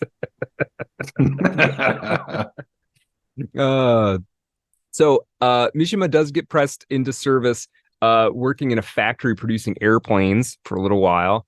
Now, and then later he works in a library at the airplane factory, which is basically that's like a non-job. So for a while, he in the war, for all his ultra nationalism, for all his Sun and Steel, for all his later being the leader of a militia during World War II, Mishima didn't do anything really to help the war effort. In fact, he hated the war, at least at the time. Let me read you a quick thing from the biography. So this was not what I was expecting. I thought he was going to be, I didn't think he was necessarily like the front lines, but I thought he was going to be like spiritually a kamikaze, sort of, not the case. Quote, the real war he hated. In letters to Azuma, that's a friend of his, written in 1943, he consistently deplores his father's admiration for the Nazis and the Imperial Japanese Army and refers to the battle as vulgar and mediocre. But in his private fantasy, the reality was transfigured. Later, he would speak of the warriors as a, quote, a time, the only time in my experience, was when death was a right and an intoxicating blessing. Okay. So there's one other thing. Oh, yeah. So he just before this, like a little bit earlier than this time that he was in military service, he was at Imperial College. Because he got out of peer schooling, went to Imperial College, which is the best college. It's a very good school. And he does end up at one point getting, but it's too late in the war. He gets what's called a red card draft, which is basically like the red card draft is basically like the emperor needs some more bodies to throw into the war machine, and you're going to be one of them. It's basically like a death notice. It kind of came too late for it to really come into play. But, if the war would have went on for another 6 months, another year, it probably, Mishima would have been a casualty, almost certainly. Let me read another little bit here from, Yeah, let me actually, it's a little out of order, but I think this is a good little bit to read. Quote, on August 15th, Japan surrendered unconditionally, and the emperor himself went on the radio to command his subjects to lay down their arms. A week earlier, Mishima had developed a high fever again and had been sent home to recover. He listened to the broadcast with his family at their house in Gotokuji, which is a Tokyo suburb. When the emperor had finished speaking, after a moment of silence, Azuma turned to Mishima and said, quote, now we enter an age of culture. So if you really want to be a writer, go ahead. Later, he thought better of this rashness and retracted it. This was an interesting moment, right? It's like his dad realizes that, oh, we're not in Kansas anymore. This is a whole different world. Now, now we're kind of moving into the after the war period. Here's the trick, or the issue that Mishima is facing after the war. There's the emperor thing. There's the just general deprivation of the Japanese spirit. There's the humiliation of losing the war, the demoralized aspect that you're now occupied by a foreign government that was your enemy, right? There were American GIs like in the city in Tokyo walking around, right? And then there's the literally economic and physical challenges. Japan suffered after the war. Economically, it was totally chaotic. Many people went hungry. Many people froze to death living in the park the winter after the war ended. Mishima's sister, just 17 years old, died of dysentery a month after the war, right? Because it's hard to get good, fresh drinking water. Just suffering in every direction. And then how do you count up how do you count up the tragedy of a 17-year-old girl dying months afterwards? You can't account for all the real, bottomless pain. Yeah. Of course, Mishima was deeply affected by the death of his sister. I mean, he apparently sat by her bedside and basically watched her die over the course of several days. As people froze to death trying to survive the winter in parks. Tokyo apparently looked like a junkyard, just blown to pieces. You really have to credit the Japanese people for where they are now relative to that. Mm-hmm. Yeah, it's amazing. It's incredible. Yeah, it really is. Now, for Mishima personally, there is something that I think we could call a sort of spiritual problem. Here's something he said about the final stages of the war. Quote, it was a rare time when my personal nihilism and the nihilism of the age and of society at large perfectly corresponded. See, when you have this sort of internal fantasy about tragic, heroic, erotic, ecstatic beauty, right? There's something about dying in war that fits perfectly. It's the perfect final line to the poetry you're trying to write that is your life, right? And then when it doesn't happen, it's sort of like, well, now what do I do? Like, it would have made more sense to Mishima to have died in the war somehow. And so now it's not so much that he regrets not dying. It's that now, where do I find the meaning? How do I continue this story that is this life of mine? He would say later, that men cannot die beautiful deaths after 40, right? It's no. Yeah. Oh no. No. It's so over. Yeah. It's so over because it's not over. Right. Yeah. Yeah. Well, when you're trying to die a beautiful death, right? He thought his life might have a purity as if it was, quote, written. It was, quote, a line of poetry written with a splash of blood. He would have been happy to be in the 27 Club. He would have been. Yeah. I think so. On board with that. So. Okay. Yeah. All right. Now, so there's that. So we can think about that. War ends, and he's sort of uncertain what he is even now. But also we have to think about how difficult it's going to be for us. And I don't even think we're going to understand it doing this episode, but just trying to understand how chaotic things must have been ideologically in Japan after the war. So there's this leftover American propagandist idea that the Japanese at the time were all basically like these Bushido-minded, fight to the last man, honor, kamikaze thing, right? That's the American conception of what it was like. Certainly, there was an element of that, but that's not the actual reality for everyone living there, right? So many people after the war saw this as an opportunity to push for their own kind of change, right? There are a lot of communists around. The strife between the left and the right that existed before the war just amped up even more. Again, you've got the American occupation. So you've got American GIs are there. They're not only there, but you're starving and they seem to always have food. And they're occasionally sleeping with Japanese women, just sort of remorselessly. That throwing their weight around at the bar, like it's humiliating. Playing baseball. Yeah, right. Right. It's not it's tough to swallow for basically everybody. And the real diehard Japanese patriots and nationalists had an even harder time than the rest of people trying to swallow it.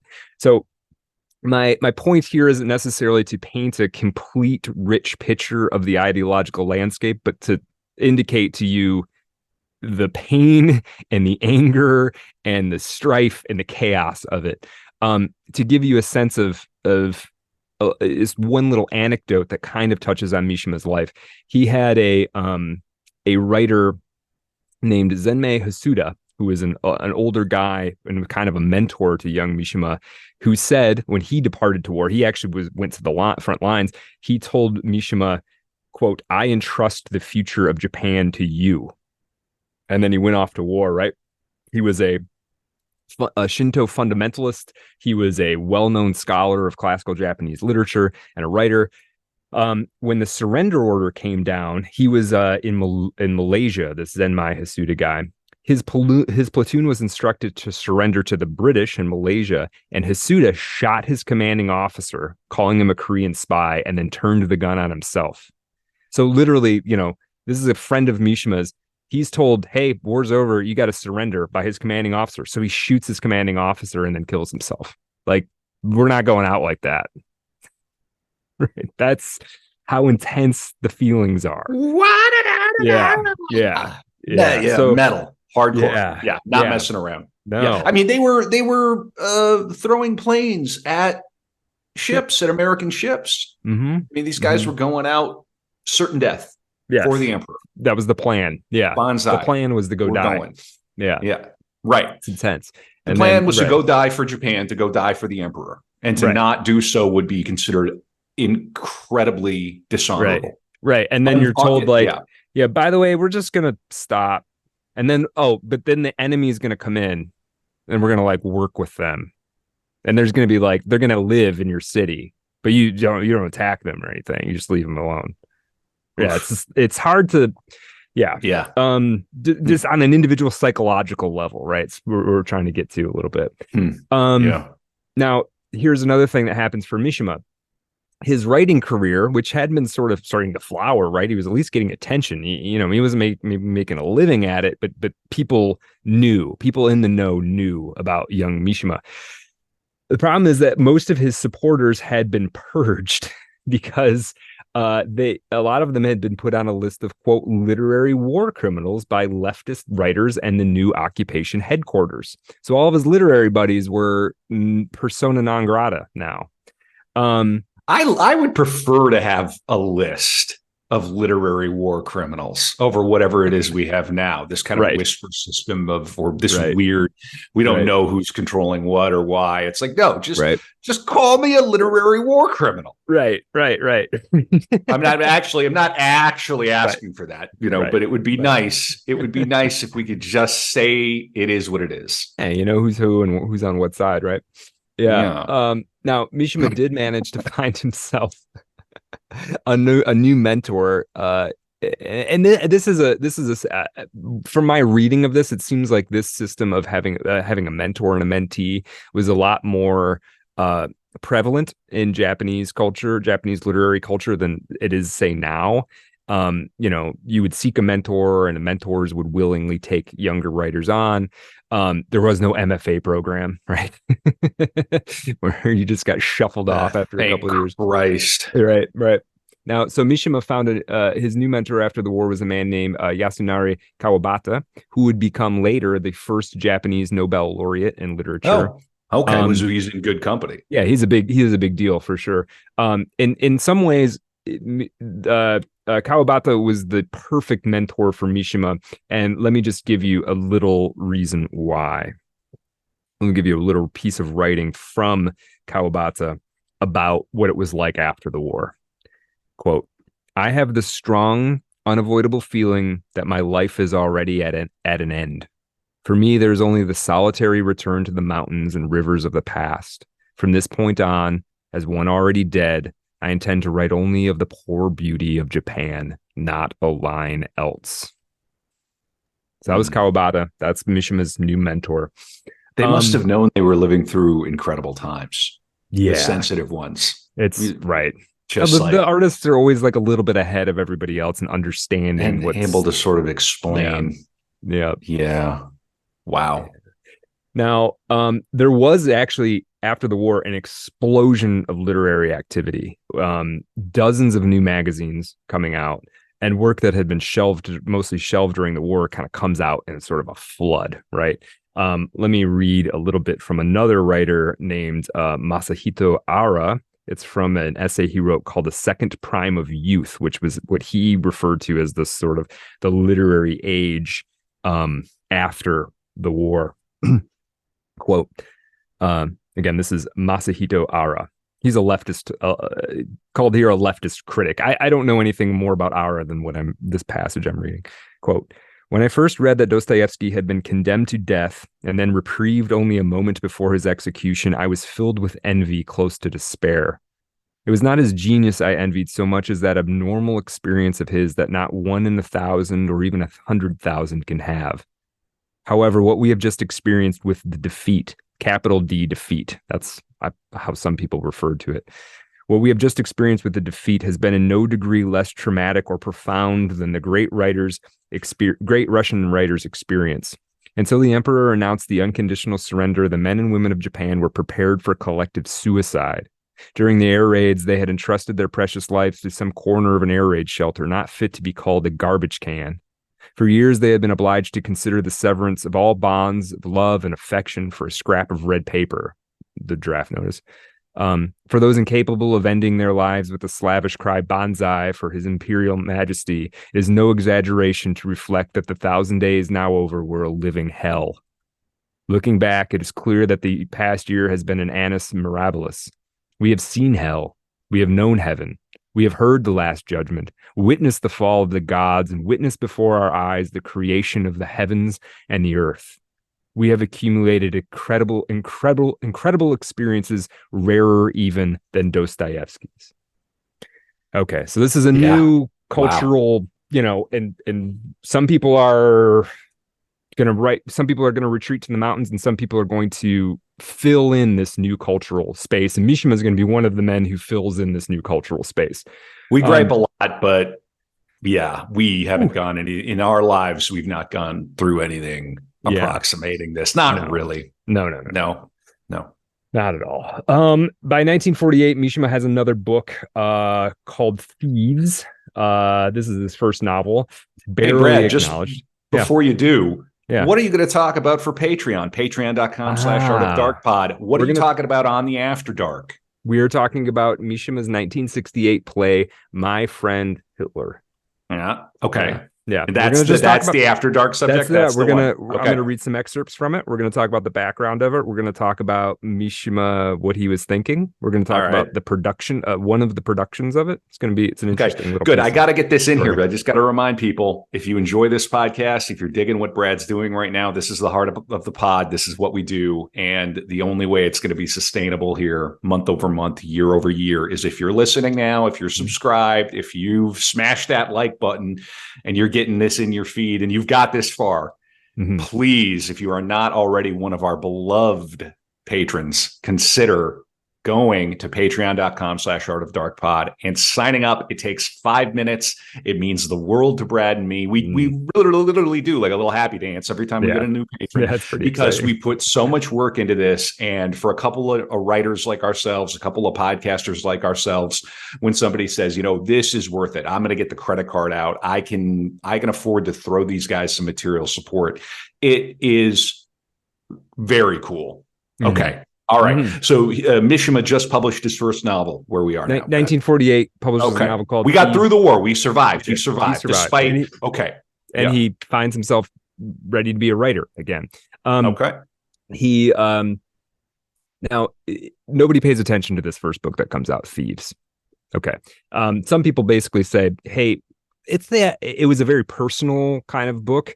And some people, I think the critics looking back said, "Hey, the war just ended. We need like a vision. We don't need like this sort of like kind of poetic interior look at, this is different times require different kinds of art sometimes, right?" That's reasonable. Yeah. You're going to write your nice, tidy little interior novel and something grand. The world's just ended. It's like, okay, maybe bad timing. Something else. Yeah. Yeah. Now, a year later after Thieves, this is where we get Confessions of a Mask. We've kind of talked about Confessions of a Mask already. It's basically a memoir of Mishima's from childhood to roughly the end of the war, a little bit after.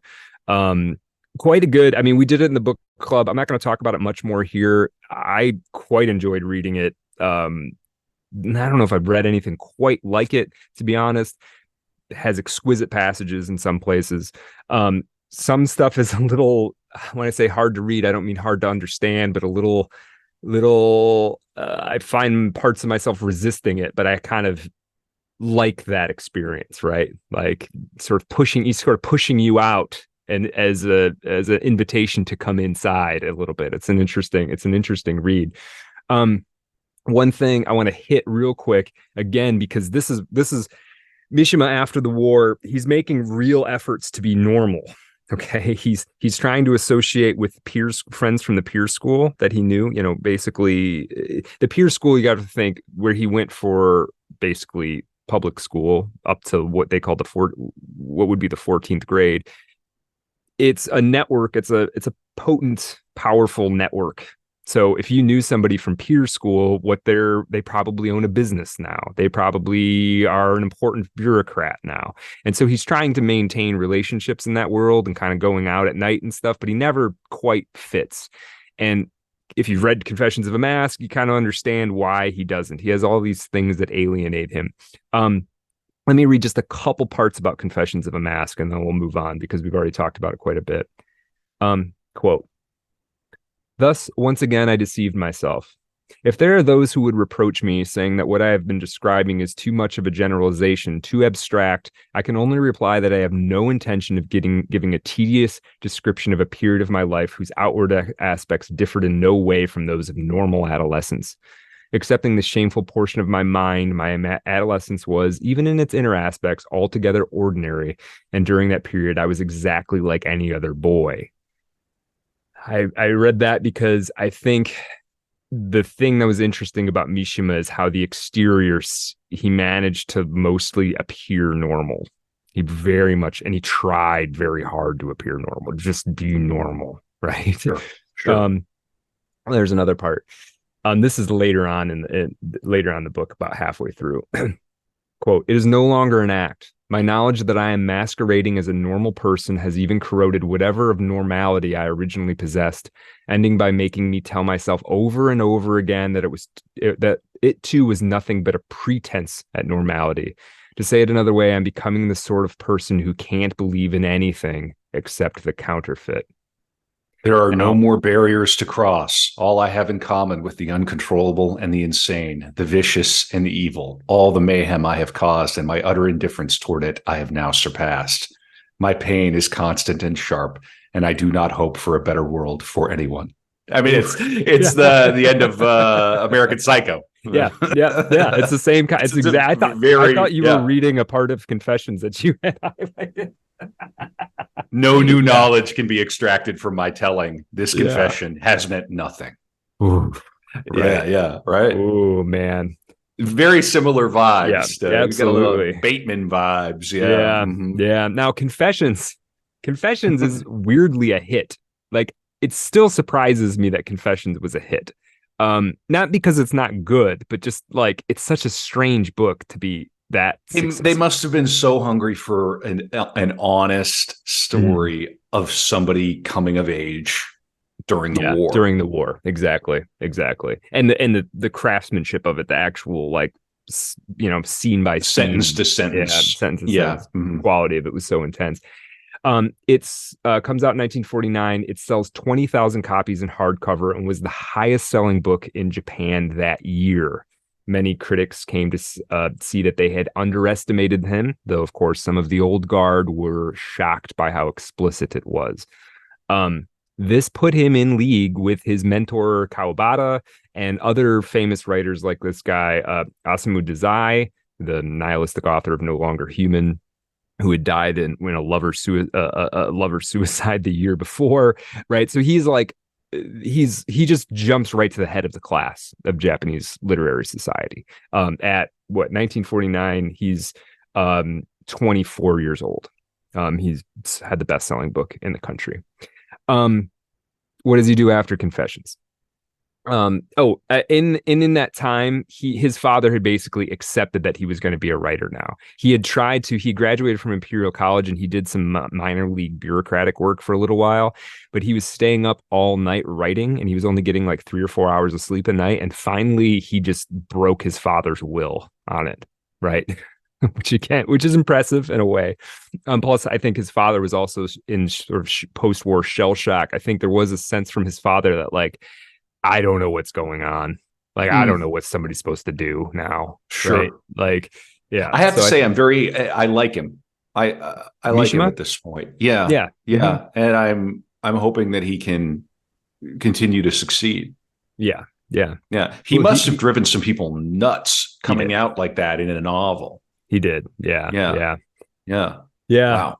So, okay, what did he come out in the first novel? Does Thieves have sort of homosexual? Thieves is not. If you read Thieves, it's not obvious that you're dealing with a guy who has homosexual tendencies. I mean, I didn't read Thieves, but that's my and for anybody who hasn't, if you haven't read Confessions, like it's called Confessions. I mean, it is all right there, and we're not talking about I have a boyfriend. We're talking about like the thoughts and the feelings of realizing it, right, and dealing with it and enjoying it and all of it. It's being confused by it, fighting it, resisting it, accepting it. Which, by the way, you don't have to be gay to relate to that. No, that's what because it's very similar to what it's like to become a sexual creature for practically anybody. If I were to try to distill what I think is so good about Confessions of a Mask, what I would say is how amazing the amazing ability that Mishima has had to draw universality out of very idiosyncratic particularity. Like somehow this weird story about jerking off to armpits feels universal somehow. Like I never had any of those experiences, and yet like I related to the progression and the dealing with it, and it's just about a person. There's still time. There's still time, Brad. It's right. So it wouldn't be the ocean for you. It would be Lake Michigan. Yeah. Well, that's right. It wouldn't be quite as salty. Right. But yes, no, you're totally right. And it's definitely worth picking up. Yeah, for sure. Now, okay, what happens after Confessions? Well, it starts with short stories. He writes a story about a lesbian couple who adopt an infant. They smother it with love, and then when it dies, they lock themselves in their room and commit suicide. Okay. There's another story about a nice young couple who goes on a lovely picnic in the countryside. On their return, they're accidentally pushed off a railway platform and killed by a train. The reason I'm describing these is because, well, I think people are going to see a trend in Mishima's thematics, right? The kinds of things that he tends to write about. In his 1950, so he has a novel 1948, 1949, 1950. Mishima was nothing if not productive. He has a book called Thirst for Love. I'm going to read a little bit from the biography at this juncture. Let's see. Yeah, Mishima's major novel for 1950, Thirst for Love, was at least as unwholesome as the short stories. The heroine, Etsuko, a woman consumed by the need to be adored, loses her husband to typhoid and becomes the mistress of her aging father-in-law. At the same time, she conceives a passion for the stolid farmhand Saburo. When Saburo becomes involved in his, quote, dumb animal way with a peasant girl on the farm, Etsuko begins to suffer the agonies of jealousy, a state she seems to require for survival. She forces Saburo to meet her in an orchard late at night, confuses him with questions about whom he truly loves, and finally drives him to reach for her. For just a moment, she revels in the feeling of his heavy body on top of hers, then she screams. The old man comes out with a mattock in his hand and stands irresolutely looking for him from one to the other. Etsuko seizes the mattock and slices through the peasant's neck. This is, of course, the moment the novel has been racing toward. Yeah. It recalls a statement Mishima made in December of 1948 while he was writing the Confessions. Quote, this is in a letter. Quote, I am desperate to kill a man. I want to see red blood. An author writes love stories because he isn't popular with women. I began writing novels so I wouldn't end up with a death sentence. So he's got a murderer's heart in a way, or at least thinks he does. Thirst for Love sold 70,000 copies. You'd be happy to sell 7,000 today. Yes. You'd be happy to sell 700 today. Yeah. It is very hard to sell novels. Incredibly hard to sell novels, yes. Around this time, Mishima begins a parallel writing career, writing, quote, minor works, as he would call them. This was popular fare, as though his books weren't popular enough already. These were to be serialized in magazines. The tradition at the time in Japan was for novels to be serialized. The first one he wrote, the first minor work he wrote, called Pure White Nights or Whitest of Nights, was also a tremendous success and was immediately made into a film. So by 1950, at the age of 25, he'd written 4 novels and 3 of them were hits. Like big hits, like, the biggest hits. Right. Okay. So now he's a successful writer. He moves into a large house in the suburbs. He's now the sole breadwinner of the family. He's financing his parents, and I think his grandfather might even still be alive. His father becomes though his father thinks his writing is preposterous nonsense. He becomes very proud and arrogant about his son, right? So in just a matter of a couple years, he's gone from quit with that namby-pamby bullshit to my son is the best writer in Japanese history. Getting one bestseller. And this still happens today, of course. Yeah. It's like, I'm a writer. Okay. Oh, are you really a writer? Okay. Well, now I'm a New York Times best-selling writer. Oh, I got nominated for the Pulitzer, or I won the Pulitzer, or my podcast is the #1 podcast in Armenia. Right. Things like that. People really respond to that kind of stuff. It's true. Yes. This dad character is, I kind of like him. I kind of like that that's his move. Well, I mean, it's better than just grumbling and fighting it the whole time. He came around to being on his son's side. So I raised a genius. Right. Yeah. My mother raised a genius. Or was it his mother? It's his mother. Yeah. Oh, man. Now, late in 1950, in this period, John Nathan refers to as basically being the most tranquil period in Mishima's life. Mishima begins to frequent gay bars. Now, before the war, there had never been obvious gay. I'm sure there were homosexual hangouts of some sort, but there had never been actual gay bars in Tokyo before. This apparently, according to John Nathan, kind of came out because of American GIs. Had a couple of American GIs that wanted to hang out with other American GIs and not just play darts. Now, of course, according to Mishima, going to gay bars was strictly for research purposes. Do we know what Mishima thought about baseball? No, and baseball Yeah, never it'd be comes up. interesting. I'll see if I can find it. But yeah, go Okay, ahead. So yeah. so he's going to play darts with the GIs. Yeah, right. Now but it's research because he's going to write a book about gay bars, right? And that whole scene. So it's research. He also said that he was scared to go in, so he always had to bring somebody with him. Now let me read a little bit from the biography about this time and him going to gay bars. Okay. His quote, his favorite place was a cafe in the Ginza called Brunswick. This was a coffee house and bar which employed attractive young waiters and was patronized by a rather bizarre combination of older, well-to-do Japanese and foreign businessmen, GIs, and Japanese hustlers. At night, the waiters doubled as stars in the famous Brunswick floor show. One of the performers was a then unknown, quote, gay boy named Akihiro Maruyama, later to become a chanteuse in drag, often styled the Edith Piaf of Japan, and still later an actress who would play the leading role in Mishima's play The Black Lizard. As Maruyama recalls Mishima in those early days, he was, quote, pale as death, so pale his skin had a purplish tint, and his body seemed to float in his clothes. And yet he was a narcissist, that was clear, and he had a true eye for beauty. The key to him in those days, before he began the bodybuilding and all that, was that when he looked at himself with those eyes that could really perceive beauty, and he was looking at himself constantly, he was filled with disgust at what he saw. Okay. Now, his next book is Forbidden Colors. I'm going to read you a quick plot summary and then maybe a paragraph. I had to kind of pick and choose which books we're going to spend what amount of time with because there's a lot of them and we can't spend a half an hour on each one, obviously. We'd be here till tomorrow. So here's a quick summary of Forbidden Colors.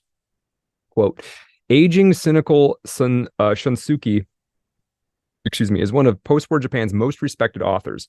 While vacationing at an exclusive Japanese resort, he meets Yuichi, a stunningly gorgeous young man of limited means and intellect who is engaged to a prim, conventional young woman from a very well-to-do family.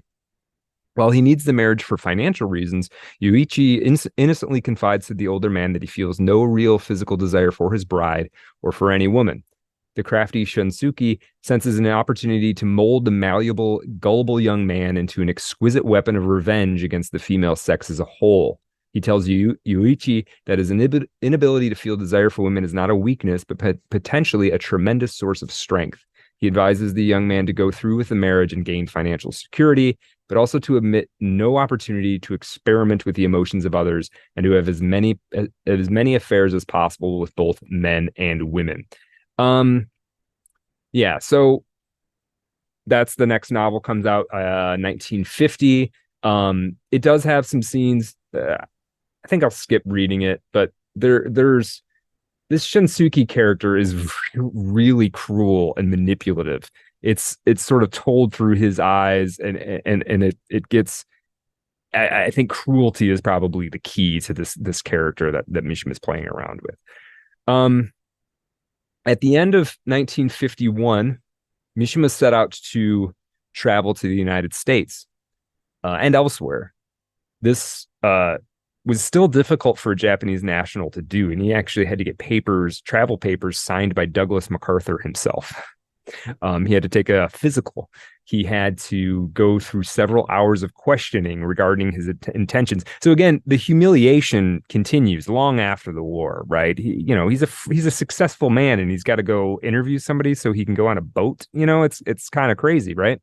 He managed to get qualified as, quote, a special correspondent, and he headed off first to San Francisco on a quest to, in his own words, wear down his sensitivity like an old shoe. He said that, quote, until now, I have indulged my sensitivity far too extravagantly. And on this trip, he would only take a little money and would fundamentally try to toughen up, first in mind and eventually in body. Now, he says he wants to do that, but the truth is he's actually pretty wrung out by this time. I mean, it's five novels in 4 years or 5 novels in 5 years.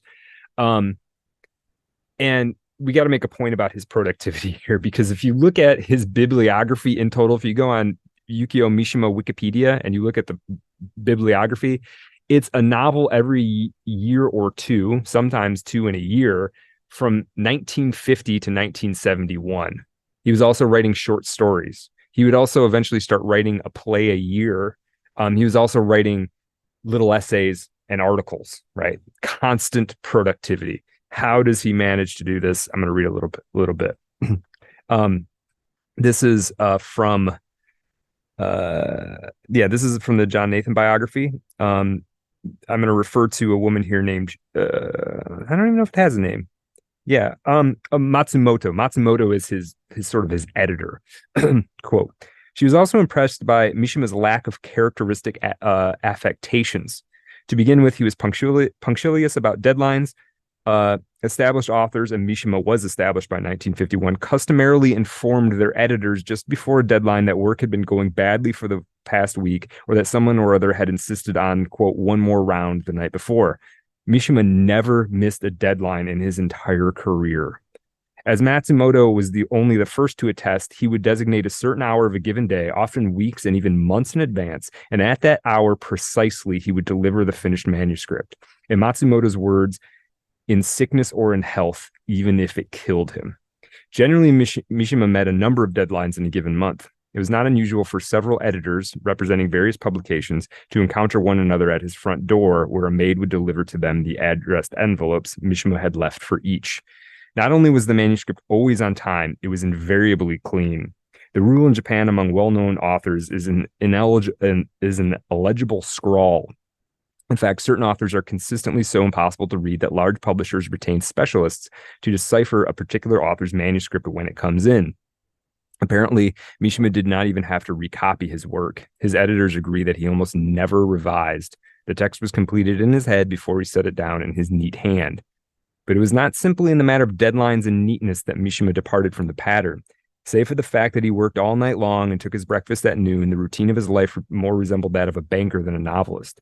He drank little and smoked little. From the beginning to the end of his career, he refused to patronize the, quote, author bars where Tokyo's established writers regularly gathered. Once Matsumoto expressed her surprise that he lived what appeared to be such an orderly life.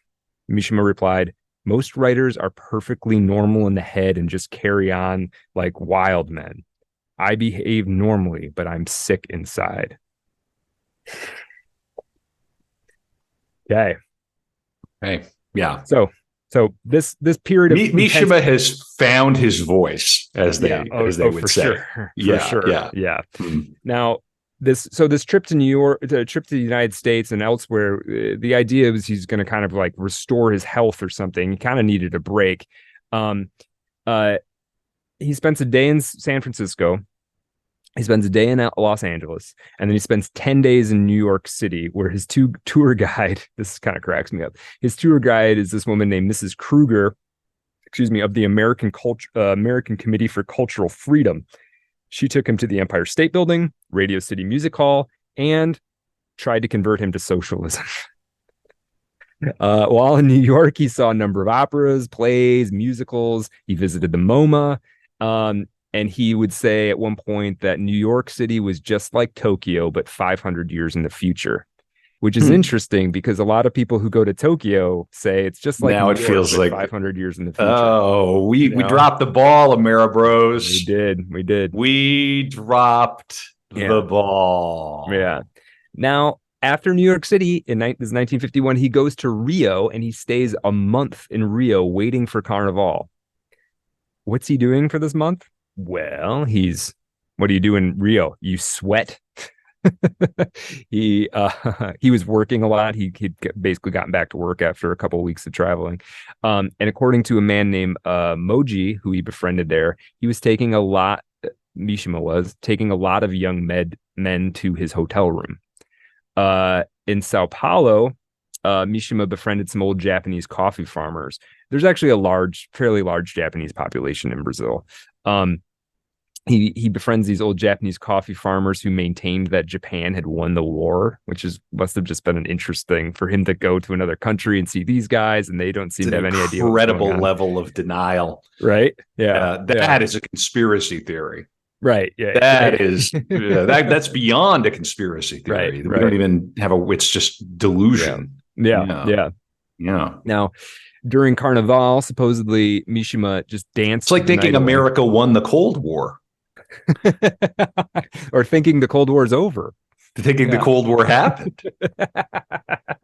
Wait, what? Wait, that's for a different. That's again for a different podcast. The different pod. Well, get it if you want that kind of fun, that kind of humor. Get into the Telegram t.me/Art of Dark Pod. Do it. Yeah, get in there and tell me. Do you think the Cold War happened? Yeah. I'm really curious. Now, during Carnival, Mishima apparently danced like a wild man, supposedly. John Nathan interestingly points out that Mishima would often in social situations dance, but John Nathan says it always seemed like he was acting like a person dancing, right? Like there's a way you can just be free and you had a couple drinks and you're feeling the music and you're feeling the vibe and you kind of, you throw some moves down, you're just enjoying yourself. Mishima seemed like he was trying to act like a person enjoying themselves. There was something uncoordinated and put on and sort of narcissistic about it. So Kevin's throwing down some moves. He's feeling the vibe. He's feeling the flow. I'm vibing. I'm in the pocket. Yeah. Now, it's just a kind of an interesting note, right? It's like, he's going to work all night and then you're going to go dance. I will dance for an hour and 15 minutes exactly. And then, right. Okay. Yeah. After Brazil, Mishima jets off to Paris. There he is quickly defrauded of all of the money he had on him by a con man in some kind of traveler's check scheme. And he has to live in Paris for a month with no money. Luckily, he gets hooked up with a Japanese composer and a Japanese filmmaker who are there. According to, I believe, the Japanese filmmaker, Mishima promptly asked him to take him to a bar for pederasts. So that's okay. Circumstantial. It's hearsay, but in Paris, surely no such thing exists. Right. No, they immediately went there. And among the French. And Mishima was upset because all the boys were hitting on the filmmaker because the filmmaker knew French. Oh, man. Yeah. Here in Paris, Mishima writes his first 4-act play called Sunflowers at Night. Honestly, I couldn't find out a whole lot about this play. But it's worth noting that he would eventually write at least 50 plays ranging from kabuki to to more like neoclassical plays. The one we're going to talk about in the After Dark for Patreon supporters, patreon.com/artofdarkpod, play called My Friend Hitler is termed a neoclassical drama. Kevin, maybe I don't even know what that means, but that's the official category for it. Couldn't say. Yeah. So after Paris, Mishima goes to London. And then the centerpiece of his trip, Greece. This is the part he was the most excited about. Let me read you a little bit about going to Greece. Quote, he arrived in Athens on April 24th, 1951, and stayed a week, including a 2-day trip to Delphi. To judge from the journal, he found the, quote, land of his dreams every bit as exciting as he had expected. The exuberance of the first entry never flags. Mishima writes, I am in Greece. I am drunk on supreme happiness. I shall let my pen dance where it will. Today, at last, I saw the Acropolis. I saw the Parthenon. I saw the Temple of Zeus. What Mishima wanted from Greece was an antidote to his romantic affliction. It was not only the reason, the rule and measure of classicism that he sought. He wanted physical and mental sunlight in place of darkness, radiant surfaces in place of deep interiors, a balance between the intelligence and the body, uncomplicated by the spirit, the conscience, the poetic imagination. Naturally, he found all this and more because he was determined it should be there, in the ruins, in the Greek tragedies he watched performed at the Theater of Dionysus, and above all, in the marble statues of youth that testified to the Greeks' belief in the immortality of beauty, in the statue of Antonius, quote, the last unbaptized flower of Greece, and in the young charioteer at Delphi, bashful with victory. As he gazed at the statues in the copious, virulent light, he exulted. Quote, the Greeks believed in the exterior, and that was a noble philosophy. And the lesson Mishima learned from what he beheld was a lesson he required, a liberating lesson that, quote, beauty and ethics were one and the same, that, quote, creating a beautiful work of art and becoming beautiful oneself were ethically identical. Mishima returned to Japanese a classicist and declared about his journey and about the Greece in particular, quote, it seems to have taken something from me, to have cured something in me. He meant, of course, that sensitivity he had set out to spend away extravagantly. Elsewhere, he wrote just as sanguinely, quote, Greece cured my self-hatred and my loneliness and awoke in me a will to health in the Nietzschean sense. Okay. All right. Well, and, you asked about neoclassical theater, and we could have sort of eked this out, right? Well, what is classical theater? Would have been ancient Greek and ancient Roman theater. And so I just found an article here saying that it was a movement in the 17th and 18th centuries, which I'm sure, you could write a neoclassical play now, and it would just be in the style of Euripides or Sophocles or whatnot. It'd be 5 acts. And sort of big epic themes, Right. Okay. Well, my friend Hitler definitely qualifies. Hey, okay, cool. All right. Okay. Now, keep saying that for YouTube, Brad. I'm sure they're going to love that. I'm sure the little I just say Hitler. Yeah. Now we have fun on Art of Darkness. We really do. Now he comes back to Japan. Remember, he is a major success as a writer. He's just had some new lease on life in terms of he said he cured his self-hatred, right? He's traveled the world now, and not a lot of people in Japan to travel the world. He's probably had some sexual conquests, perhaps his first sexual conquests in Brazil. Maybe, we're not entirely sure about that. In the 50s, he grows further into his eccentricities. We have to keep in mind that he's pretty young. He doesn't turn 30 until 1955. So you're talking about a man who's the age of your average graduate student, who is independently wealthy, a celebrated author, has a world traveler, right? Now he comes back and he's trying to figure out the next sort of stages, and he does some interesting things. He attends Greek classes at Tokyo Imperial University, sorry. He sort of dates a student there for a little while, a girl. And it's funny because they don't really have any physical intimacy. He's always like setting her up in these like little masquerade type things. Like one time he dresses up in his peer school uniform and he gets her to dress up very plainly, and they go hang out at some like divey student hangouts, right? One time he gets her to dress in full kimono and they go to kabuki theater. He's like doing these little like performance art pieces for himself almost. He's like playing what it would be like to date a woman, right? But he's manipulating every aspect of it. And she just kind of goes along with it. He's an interesting guy, who knows where this is going to go.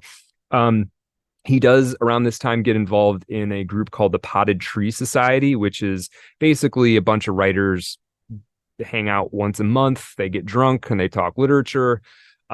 He was the youngest member of this, and it was like real heavies in the Japanese literary world. He was the youngest there by a decade. And eventually he has to kind of drop out of this. He doesn't quite fit. Somebody says that the reason he dropped out is his, quote, temperamental inability to fool around. So it's just hard to get Mishima to like chill, right? He's never going to just like chill. Like, hey man, how you doing? Oh, I'm all right. How you doing? Yeah. Did you see the thing? No, he's never going to do that. Right. And he can back it up. You can't be this way. I can't be this way. Right. It would not work because we can't back it up. No. But this guy clearly can back it up. Maybe one day, Brad, we can become equally difficult. Equally difficult. Yeah. Now here, chill is a bit overrated, to be frank. Well, I mean, you want to be able to occasionally do it. You want to be able to turn it on and off. Right. Yeah. Right. 100% chill isn't right. Great you don't get anything done. Right. Exactly. Sure. Yeah. Okay. Let me read a little bit about from the biography about how he kind of carried himself around these times, right? uh yeah. Yeah. Okay. By the summer of 1953, Mishima was well on his way to becoming a celebrity. He already really was. He was definitely a celebrity in the literary world. He was on his way to becoming like a tabloid cover story. Thus, when a thief shouldered his way into his house in July and got away with, quote, 12 suits, while Mishima hid in terror in a neighbor's house, all 6 major newspapers carried the story prominently. That same month, he became, at 28, the youngest Japanese author to have his collected works published in 6 volumes. But Mishima's fame, or more properly his notoriety, was not merely due to his writing. He was already developing the distinctive persona which seemed designed expressly to fascinate and antagonize the Japanese. In these early days, before he had hit his stride, his style was a blend of Hollywood cool and Roman drugstore cowboy. He wore loud sport shirts, often alohas, black pegged trousers, and pointy black shoes. He wore the shirts halfway open to the waist to expose a chest for which for a Japanese was her suit. Around his neck, he hung a golden chain and a variety of medallions which he had bought in Italy and Greece. He was never without dark glasses, and literally to top it off, he affected a crew cut, considered in Japan in 1953 to be the latest Hollywood fashion. Okay. So yeah, he got a little weird with it, which, that's fine. Yeah, good for him. Trot it out. Yeah. What is the point of becoming a household name in your own country as a literary sensation, and then just acting being like a total normal guy, being just a normal guy? What is the point? Like, you've got a little latitude. Yeah. Let rip. Yeah. And again, he's young too, right? Sure. So again, 28, yeah. If you don't act, given the circumstances, all the things we know, don't do anything criminal. Right. If you're not a little weird, it's weirder to me. Agreed. In this getup, Mishima liked to stroll down the Ginza in broad daylight or late at night, but before his 11 o'clock curfew, his self-imposed curfew, he had to be seen dancing rockabilly at Roppongi clubs with young actresses from the Bangaku-za, which I don't know what that is. The impression being created by these so far rather mild shenanigans was evident in a caricature which appeared in a newspaper on June 22nd, 1953. It showed Mishima in a crew cut and dressed in a snappy suit sits ostentatiously in the first row of a Greek class. The title reads, "Creepy and cocky, not easy to like, but a kind of genius." Well, I feel subtweeted. I feel hurt. I'm hurt. That is intense, man. Creepy and cocky. Not easy to like. But a kind of genius. A kind of genius. You know what? You take it. You'll take it. I would take that. Yeah, I would take that for sure. Yeah. We're soft. We've gotten soft, people. Mm-hmm. Mm-hmm. Yeah. Now, later in 1953, a book comes out. I still like him, by the way. Yeah. I'm okay with him at this point. There's certain things he's done that I do not co-sign, needless to say. Nah, yeah. The neoclassical drama. I mean, that's gauche. A little bit, isn't it? The pederasty. Yeah, I'm not a fan of that. Not great. Not a big fan of that. The trick with that is I don't know how much of that actually happened. It's hard to distinguish what people say a thing. I don't know. And nobody really does know except Mishima. Yeah, it's a sexual Rashomon. Who knows? Yeah. One of the books comes out in 1953 that sort of seals his fame. It's a book called The Sound of Waves. This is perhaps his most, quote, normal book. John Nathan says it's his only love story that is quote, neither perverted nor sardonic. This book, I'll just give you a quick plot summary. This is just Wikipedia, but just so we have it handy. Shinji Kubo lives with his mother, a pearl diver, and his younger brother Hiroshi. He and his mother support the family because Shinji's father died in World War II after the fishing boat he was on was strafed by an American bomber. However, the family lives a somewhat peaceful life, and Shinji is content to be a fisherman along with his master, Jukichi Oyama, and another apprentice, Ryuji. Things change when Miyata, after the death of his son, decides to bring back the daughter he adopted away to pearl divers from another island. Raised as a pearl diver, the beautiful Hatsu wins many admirers, including Shinji. Miyata wishes to adopt a son to marry Hatsu, and the prospect of marrying Hatsu becomes even more attractive when the wealthy Miyata intends to adopt the man who marries Hatsu as his own son. Shinji and Hatsu soon fall in love. Okay. This book would sell more than 100,000 copies in hardcover. A post-war record.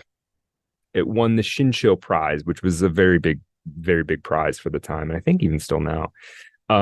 Later, Mishima would say that this book was his joke on the public, though John Nathan makes the argument that this book was a strained effort in Mishima's ongoing campaign to be normal. Okay. 100,000 copies. I mean, he sold 20,000, 70,000, 100,000 film adaptations, right? Everything he does is just out into the bleachers.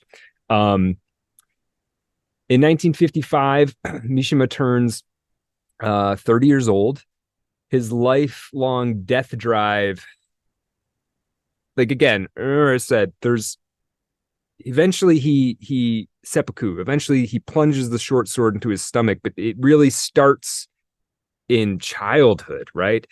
And this notion that he's going to stab himself, he's obsessed with death. He's entangled the ecstatic poetry of dying is all entangled with eroticism, with love, with beauty, with aesthetics, with all of it, with meaning itself.